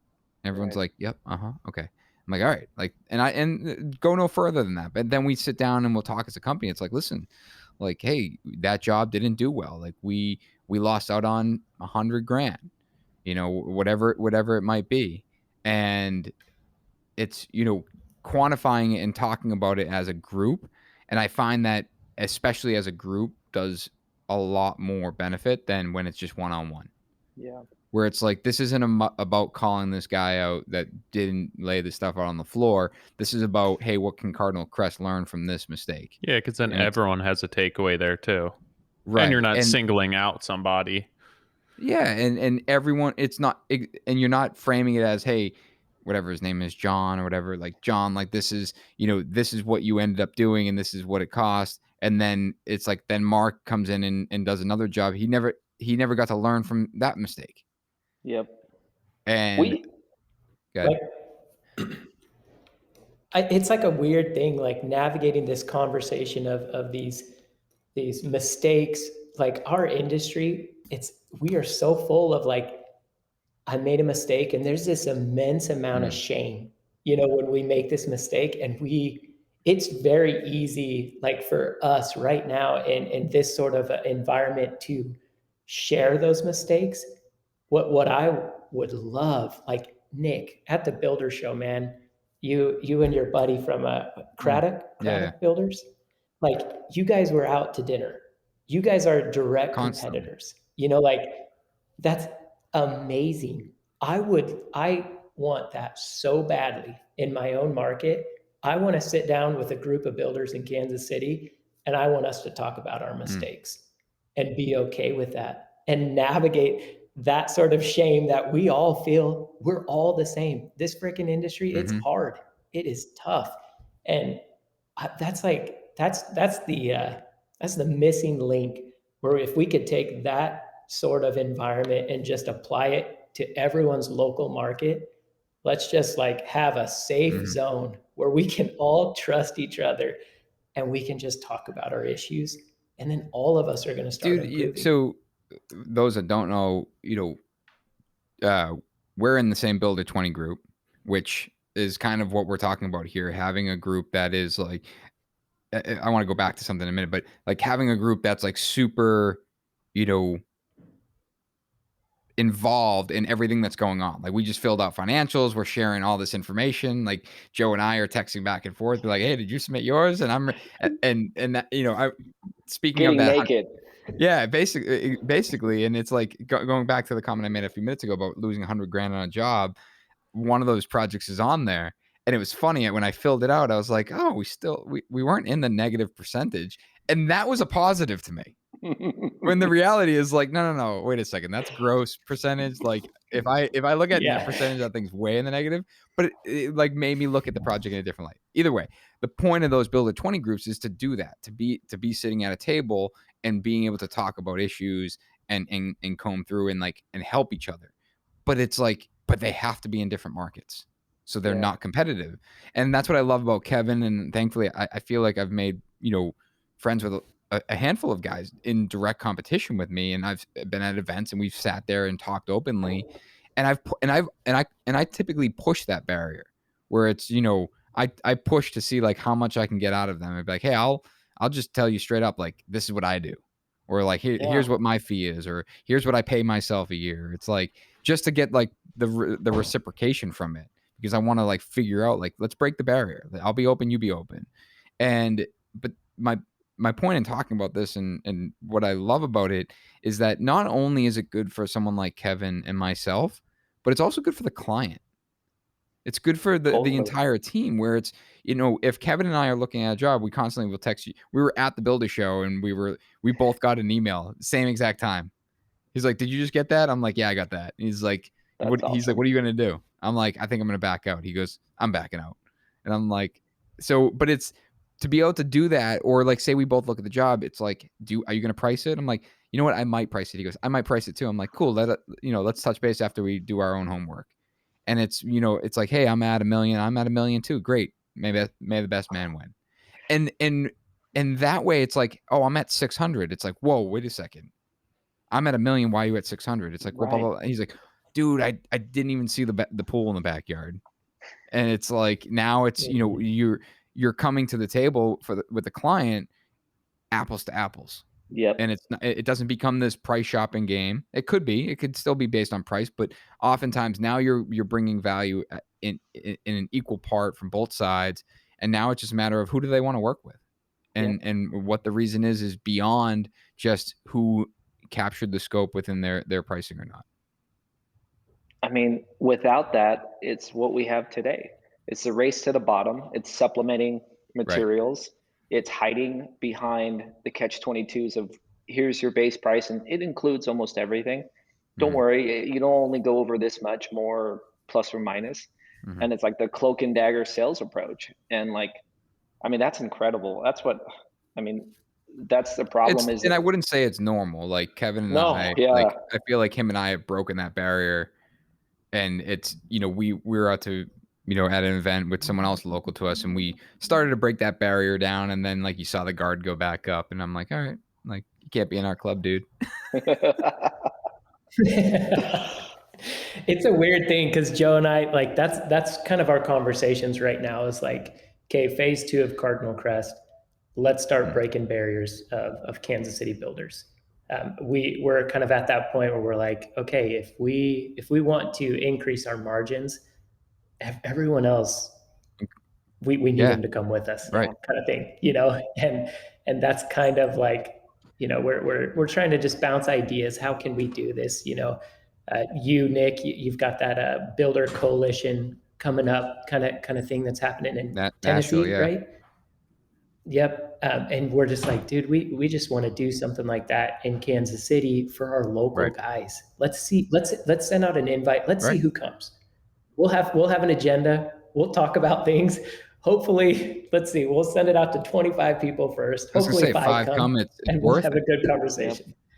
Totally. It's we I think we beat a dead horse there with the the race to the bottom, but it's something that we still continue to struggle with as an industry.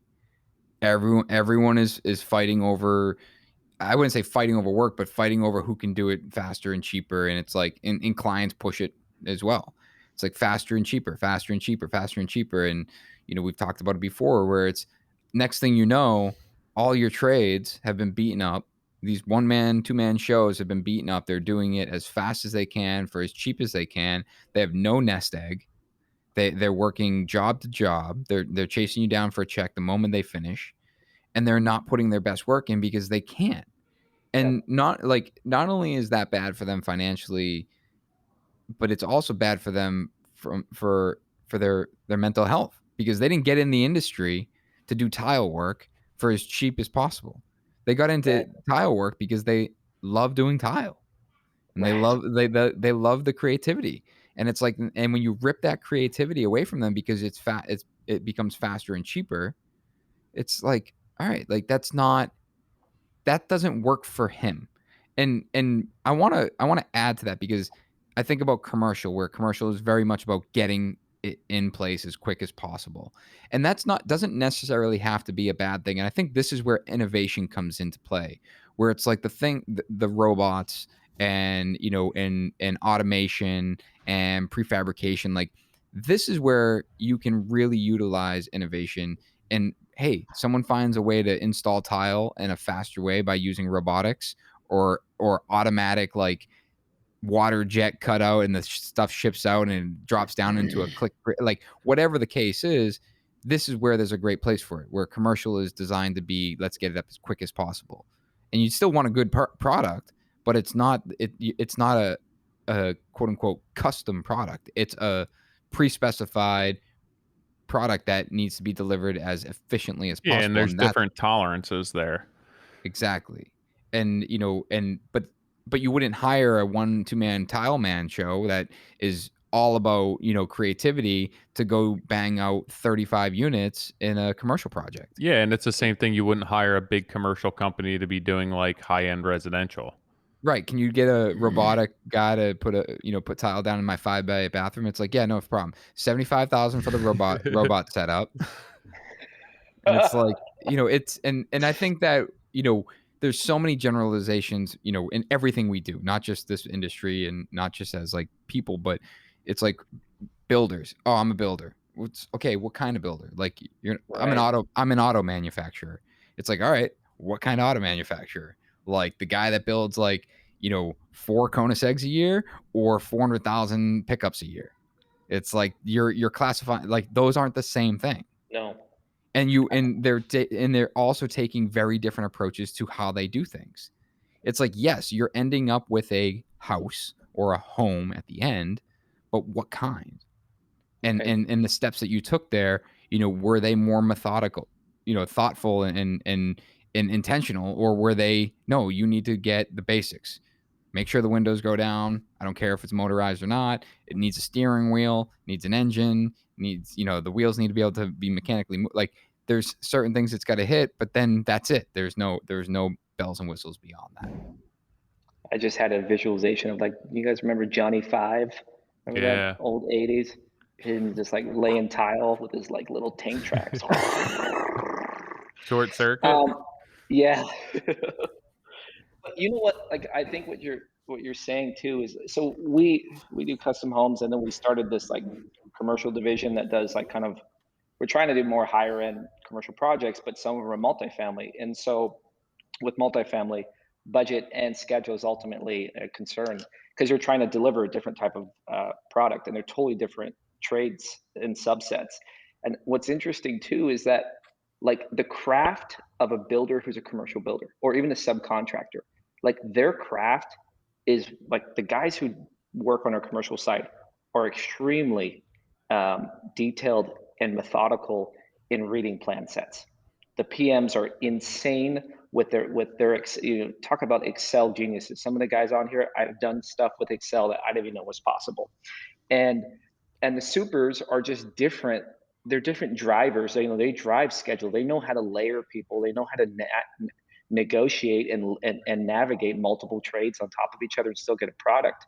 And like their craft is so much different than when we're building this. We've got a home that's an artisan home that's going to be on a tour here in Kansas City. It's called the Artisan Home Tour. Like the subs that we're using there and the craft and like how methodical we are there is so night and day. But those people, like one of the guys that we had a big old metal rail built for that one. I mean, he's told me he does not know how to get his books together. Like I don't even think he has Excel. He wouldn't know how to even work Excel. But he's an amazing metal worker. And so he's just, and that's why those worlds are just so night and day, right? Because like the guy that's a metal worker for a commercial contractor, I mean, he's like production, like no, I mean, that craft is that his brain is wired differently. Where this guy who is working on this custom home, I'm going to go down a rabbit hole, but like, I love this other guy because he's just like, bro, like, I'm just happy with this job. And you tell me you got a next job, like, I'm awesome. Like, that's cool. And then just tell me 2 weeks that you have something else for me. Like, he lives almost like for the moment of him doing his work. And he actually seems like a very happy individual. And I really am envious of what he does in his life because it's very uncomplicated. He's just a craftsman.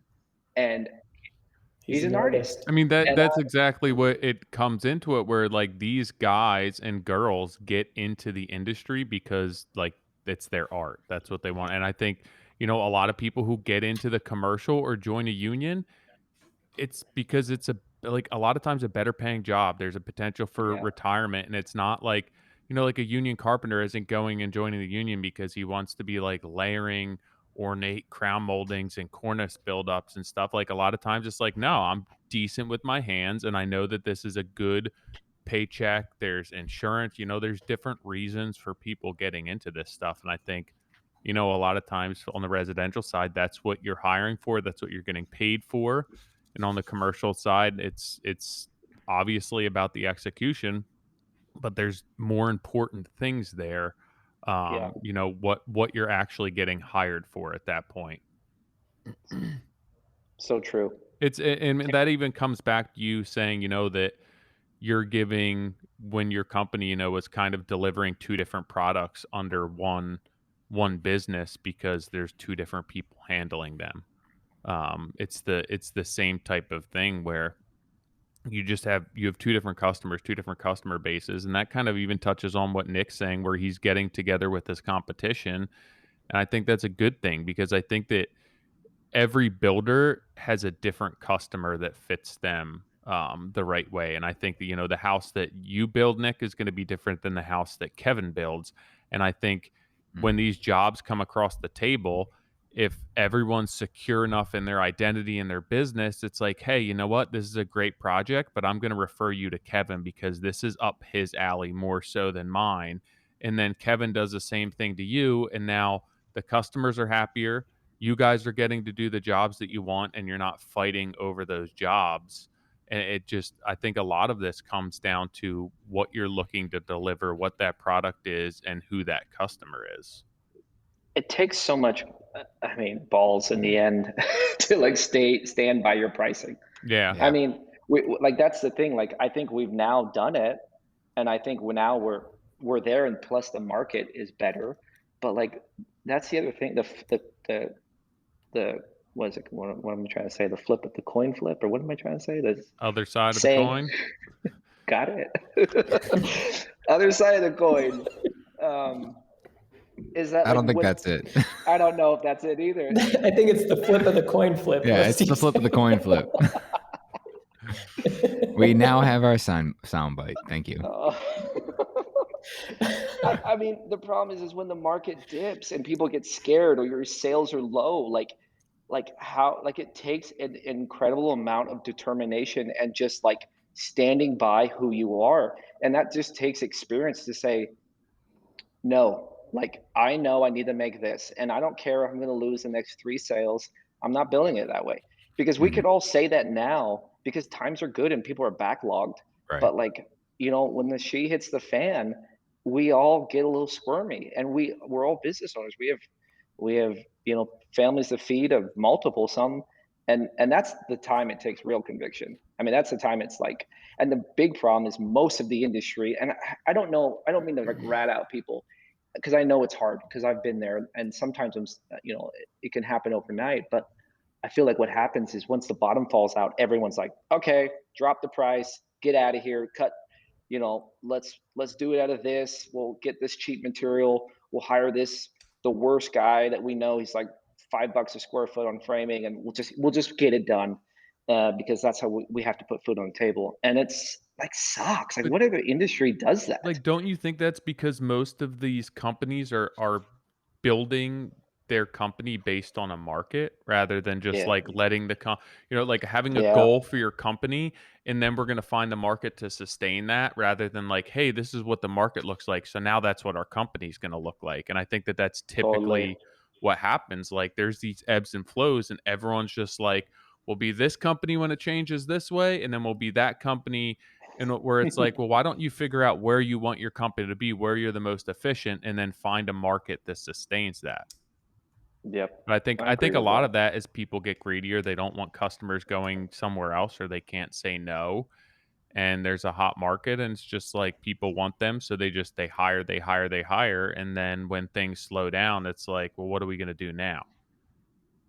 Which Yep. I don't know if you just spent 5 years creating all these systems to handle the workload that you do, and now you're taking completely different projects at a completely different price point. It's like you have to relearn everything. Your Right. business is not structured that way. Right. I mean, I think a lot of it too is, and like the barriers of entry to construction is what got us into it, right? Like they're really easy to like you if you have a pickup truck or just even one and you have to share it. But all you need is, maybe an easy test. I mean, we had to take a test, but the licensing's easy, the tools are easy. There's lots. Everyone feels like they're handy. I think, unfortunately, I think sometimes the best part of our industry is that those craftsmen, those artists who just do the work and don't care about anything else. But then the flip of the coin side is that maybe that same person or another person that's like him is just a truck and a guy, and he's willing to do it for nothing. He's willing to look at that home that's $1 million home and say, "Hey man, if I made 60K, I would be stoked. That's a lot of money." And like I like kind of don't pay all my insurances. I kind of don't really have anybody else. 60K is a ton of money, and I have a little side hustle. And it's like it sucks because it's the beauty of it is the artist, but the other point is that this low barrier of entry kind of will ruin it. It's the bottom dwelling of the industry that sucks out. Uh, it makes the climb to the top hard, if that Mm. makes sense. I think it's, the flip side of the coin. Right. Googled You it. looked it up? Nice. Example, the economy is improving, but the flip side of the coin is that inflation is becoming a bigger problem. I like The the other flip of the side of the flip. pillow. Um, it's a weird, like it's a tough So dance, cold. right? Everything that we're doing, that this whole we create these companies, right? And then all of a sudden they turn into these beasts that Mhm. consume, that just need cash. Yep. We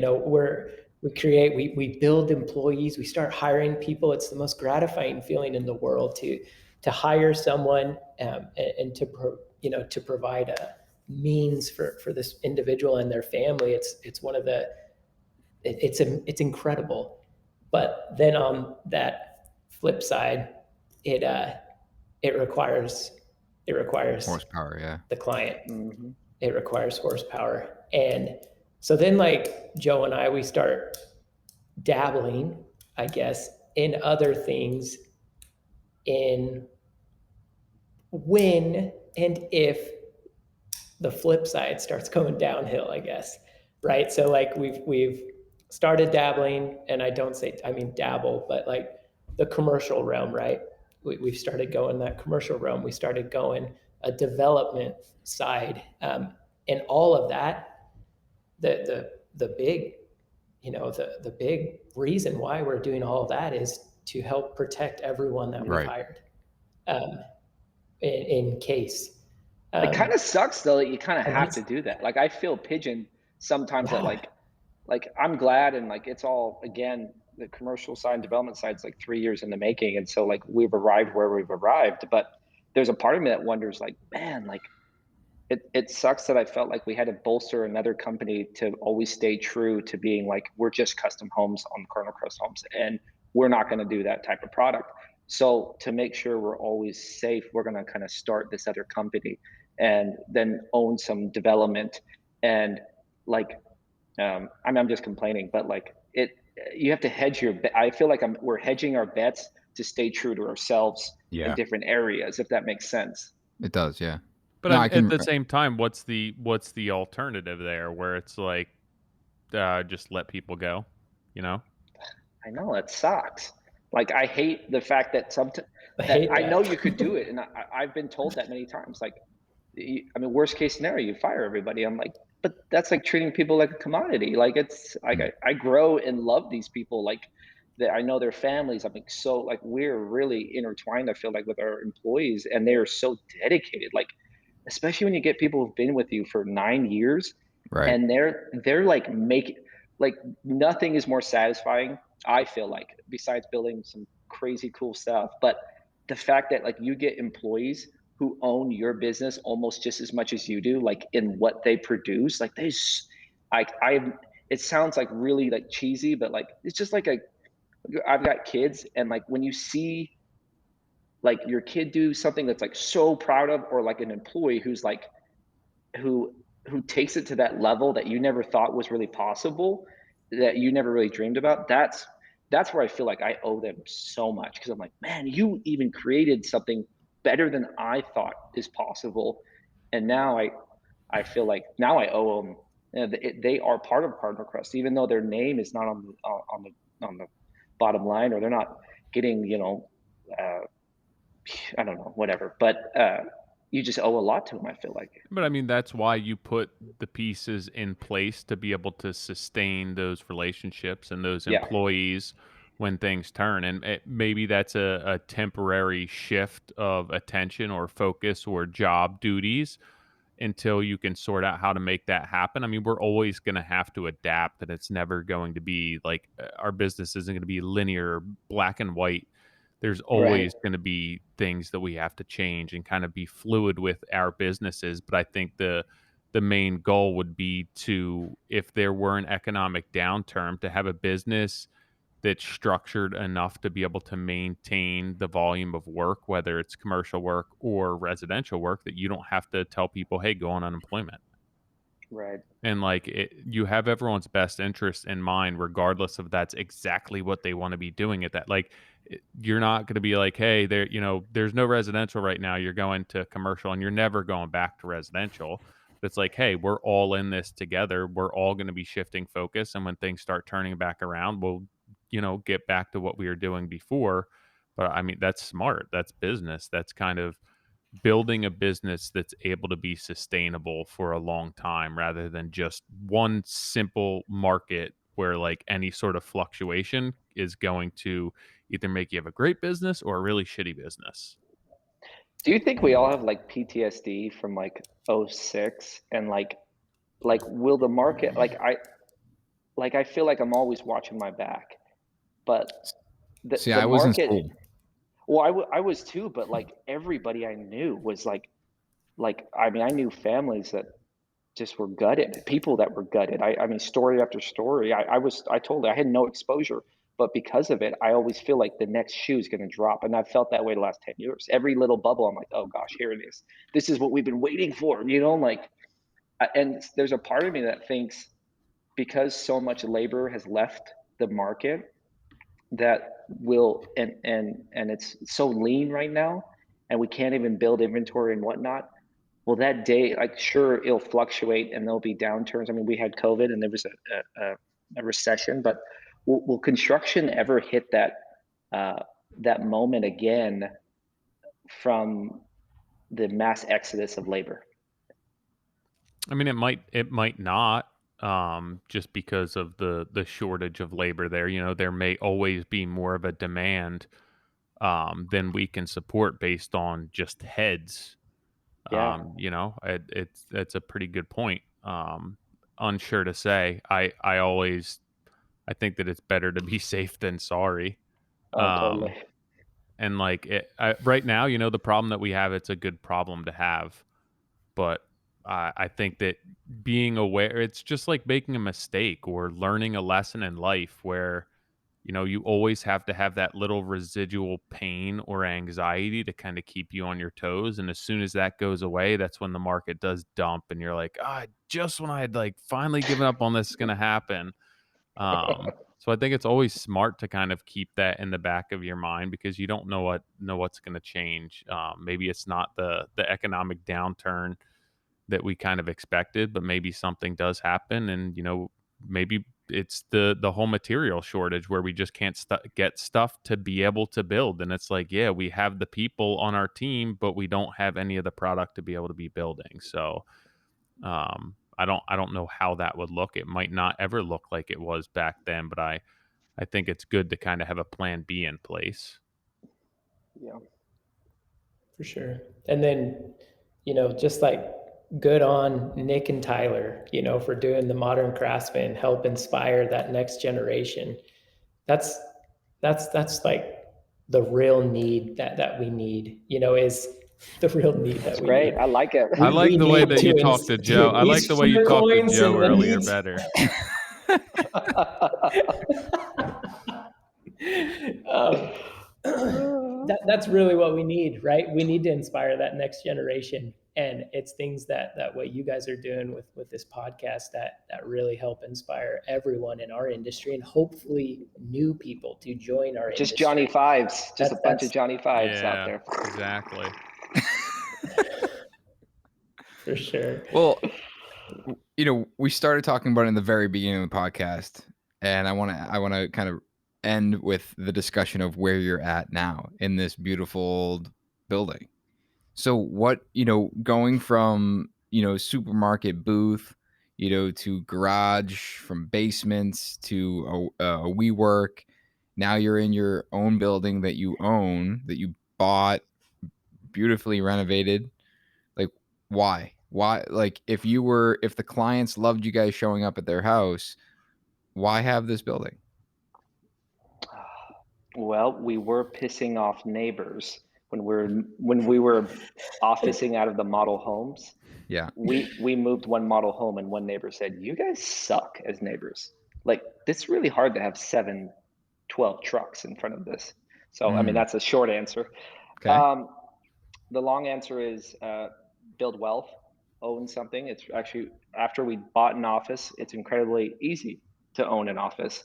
We were paying some sort of rent before, and you just feel like it's such a huge feat. But once you do it, you're like, wow, I now own this and I'm paying another mortgage, but I kind of was already. And all of a sudden, like, I do regret not doing it sooner.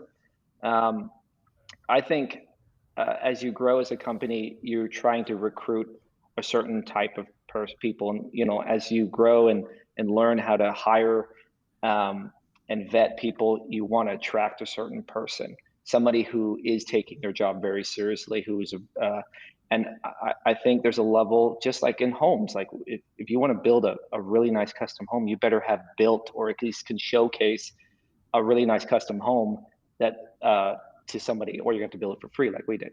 So I feel like the office was just like the next iteration as a business who's now going into high-end custom homes to larger commercial projects. That, we've got projects that are 10 to 30 million dollars on the commercial side.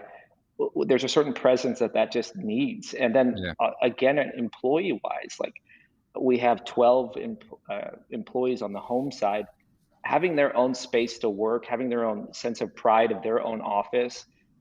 I never thought we really would, to tell you the truth. And it just, as your company grows and you keep on trying to hire different people, you realize like you've got to eventually put on your big boy pants and kind of seem a little corporate in a sense, to say like, we are established business and we will take care of you if you come on board with us. And we want good people. We hired a lot of young people that were inexperienced at the beginning because that's what we could afford. And now we hire very expensive people that are very experienced, and they're awesome because they're more plug and play, because they're the guys who learned all these hard lessons we've talked about, but they want to see a certain thing, and they demand a certain thing because their life has been spent learning those lessons. My team is listening to this right now, like, oh, I'd like my own office. Oh, and don't get me wrong, like, see this big room behind Joe, like that's where everyone sits. Everyone needs a home. It just comes down to that, and it's important that everyone knows that they do have a home. And I think the office has, it's made a world of difference to our employees, to their productivity, to the client that we're attracting. It's everything. Well, it's been great. And plus, when you build in a neighborhood and there's 10 Cardinal Crest trucks out in front of one garage, that's a little weird. What are they doing in there? Yeah, serious. Well, Nick's definitely getting an office soon. Oh, well, I'm already on the hunt. I've been on the hunt for months. Just reaffirmed that. Our shop is too small. Ken grabbed me right before the podcast. He goes, yo, we got to talk. And I was like, what's up? He goes, we need a bigger space. I'm like, oh, how do you do that? Yeah, look at Office Dog. Yeah, well, he's got his own bed. I want to ask a business technicality question. Now you guys got me all messed up in my words. Technicality question from a structure around partnerships. So you guys have partnered in business years ago at this point, but was that ever set up as a formal partnership? What does it look like today?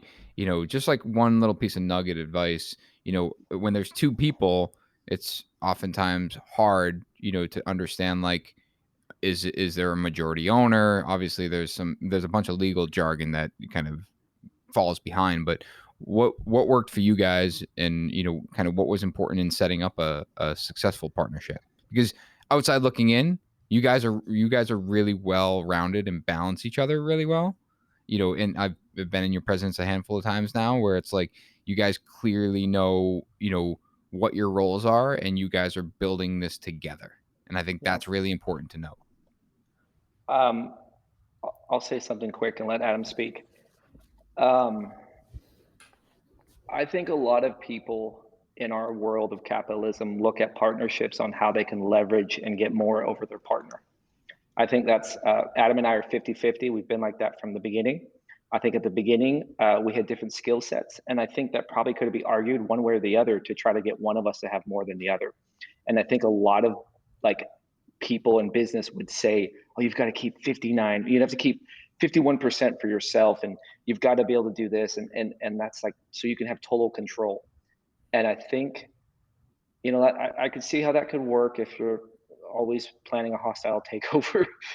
But for us, being 50-50 partners, made all the difference, that we had to work it out, that we just had to work it out. And that we we were spoiled that we had to, I say spoiled, but move to this island of Kansas City and be each other's support system.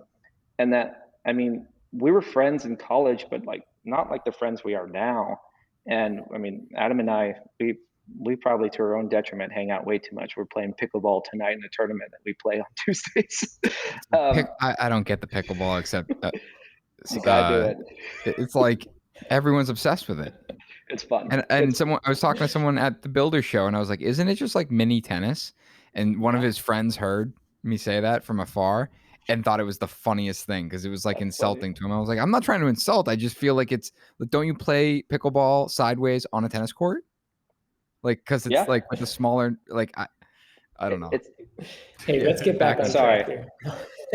I think that's it. I think going into a partnership and realizing it's like a true partnership. Like Yeah. you can't be strategic on trying to having a leverage over your partner, Totally. or that you should own more because of such and such. Like I think Adam and I could both sit here and relate back to the beginnings and say how one was more skilled in one way and he was more skilled in the other way, and argue. Like I think if one of us had 51% over 49, I think we would not be partners anymore. I think just the morale of that, of knowing that like he's got, Interesting.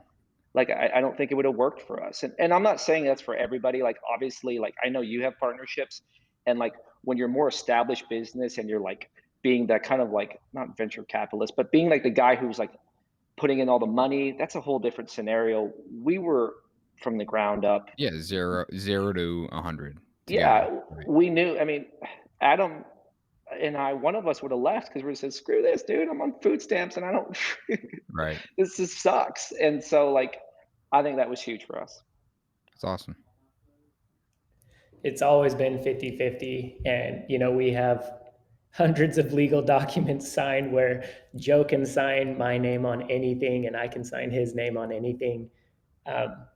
We have complete access to the bank accounts, each one of us, all of us. Everything is super transparent, and it's always been that way for this very reason, so that we can have good, honest conversations with each other and make good business decisions, because we know whatever decision we're going to make, it's going to affect both of us equally.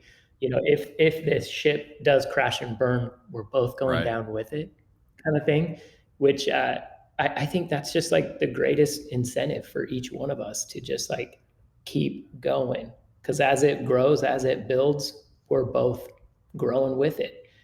It's never ever. Shoot, maybe we should have another conversation. we've never ever questioned it. Never. Like it's. Well, I find it so interesting, and especially now Ken and I are partners on Materia, Doug and I are partners on Motif, and these are a lot of things I thought about, and but even more what you just touched on, it's like, yeah, we have full transparency and like everyone has access to everything, but then it's like I'm going to make a big purchase on something, or I'm going to go get the van wrapped, and it's going to cost me $5,600 to wrap the van because I want to do a full color change. And I go to do it. I'm like, wait, I gotta make sure Ken's cool with that. And he's like, yeah, I'm cool with that. I'm like, all right, this is just gonna get a little getting used to, like making sure like we're like you and I are on the same page, and I'm making decisions that make sense, and you're making decisions. And I think that's the initial react, because I've always just been, a sole proprietor. I've always owned everything, and it's, but I think that I like that, the fact that, you basically set you guys selves up where it's, you have to work it out. There's no other opportunity. You either work it out or you dissolve it entirely. Yep. And let's maybe rehash this conversation in like 6 months. Oh no. Because no. Because as we're growing, right, we do understand that, on some of these other things that we've grown, I think there is opportunity for others to come in and become partners within some of these ventures that we're dealing with.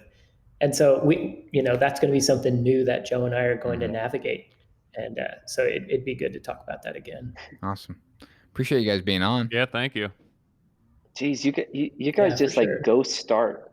I've heard people say that, and like, people talk about it on your podcast. Yeah. Like people I thought there was like a private group, like, guys, if you're on his podcast, like they're just gonna be recording. He's gonna open with variety. Oh, I'm totally gonna start an underground message board. It's gonna be a Reddit board on Modern Craftsman. Dude, tells all. You could start on. I don't even know how to use Reddit. People send me stuff on Reddit, and I open it up. It's like, do you want to open up the app? I'm like, there's an app. I'm like, yeah. I mean, totally. we were talking 20 minutes in. Way. I was like, oh shoot, it says recording. That must be. I'm not gonna ask because that's how everybody says it. And I'm like, oh gosh, it is a go start. It's just a conversation. It's cool. Thank you. It was fun, guys. Thank you so much. I can't believe it was 2 hours. It went quick. It was fun. Crazy, right? Yeah. Well, I'll see you. I'll see you guys in a few weeks. Yeah. 2 weeks, I think. Totally. Yeah. You boarding? What's that? Are you gonna board? Or yeah? How do I ship that thing? I think a bag or something. Dude, that's a ask question Adam. for a different podcast. All right, we'll talk offline. All right, guys. Thanks, guys. Cheers, There you guys. go. We'll All see right, ya. it was a pleasure. Cheers. All you gotta do is hit the X and you're out. X, leave. Just close out The whole window. We'll see you guys. Just We gotta like add internet. that Yeah. the description. See you, Joe. Those guys are great. Yeah. Good They get- barbecue. Gonna get out there and get some barbecue. That's the second person from Kansas City, right? Yeah, Missouri. Yeah. They I caught up with them at the Builder show, and I met them. I think I met them for the first time at the first Builder 20 group, but like we didn't even get into their whole operation, but they're literally doing everything from customs to development to this commercial side. It's just, the amount of projects they have going on is just wild. Yeah, I mean, I'm sure a lot of that stuff overlaps, but I'm sure a lot of that stuff does not overlap where, there's just like two different businesses there, which always kind of amazes me. But I think at the end of the day, to be successful as a business, and kind of be able to withstand a lot, and kind of sustain a business for a long time, having your hand in multiple things and kind of diversifying and building wealth in many different ways obviously is a big secret to success. Yeah. You got to have I mean, systems in place to handle that. Dude, just the fact that like just them talking about being on food stamps and literally meeting in school, leaving and just being like, you want to start a business? Yeah. So dumb. But that's the way it happens. It's just why it is. It's like if it you were is- smart enough, anyone told me that, I'd be like, that's why his dad was No. like, you're an idiot. Yeah. I mean, I think about like where I was mentally graduating college and who I would have asked to be in business with. Yeah. I don't like to this day. I like right now. I don't even know who that would be. Beer fast, so What's that? you can shotgun a beer fast. You want to be my business partner? Oh man, It'd be bad. Well, if you guys want to check them out, they are Cardinal Crest, and their Instagram. They didn't even tell their Instagram handle. No, we didn't ask them. But Cardinal Crest KC on Instagram. You can check them out or cardinalcrestkc.com. They actually do a really good job with TikTok as well. They take all like the TikTok trends, like the funny ones, and they apply them to, home building. They just posted one today I saw, and it's like he's like in inspecting the house after hours, and it's like when you see the realtor and their client coming to see the model home after hours, and it's like he runs out of the house. It's just funny. But either way, guys, you know where to find us. Hit us up on Instagram. Make sure you are resharing so we can reshare on our stories. If we're doing a good job, head over to iTunes, drop us a 5-star review. Otherwise, hit us up in the Instagram DMs and let us know how we can improve. We appreciate you guys listening. Next week, we have Tyler from Kilowind Construction. If you don't know who that is, he has partnered up with Studio McGee. I think he's the builder of their choice. Built Studio McGee's home. Also been the builder on their television show on Netflix. He's just building unbelievable homes in Utah. So check him out, and we'll touch base with him next week. Bad first name. Bad first name. Oh, Tyler. I was like, what do you mean? I was like, what did I say?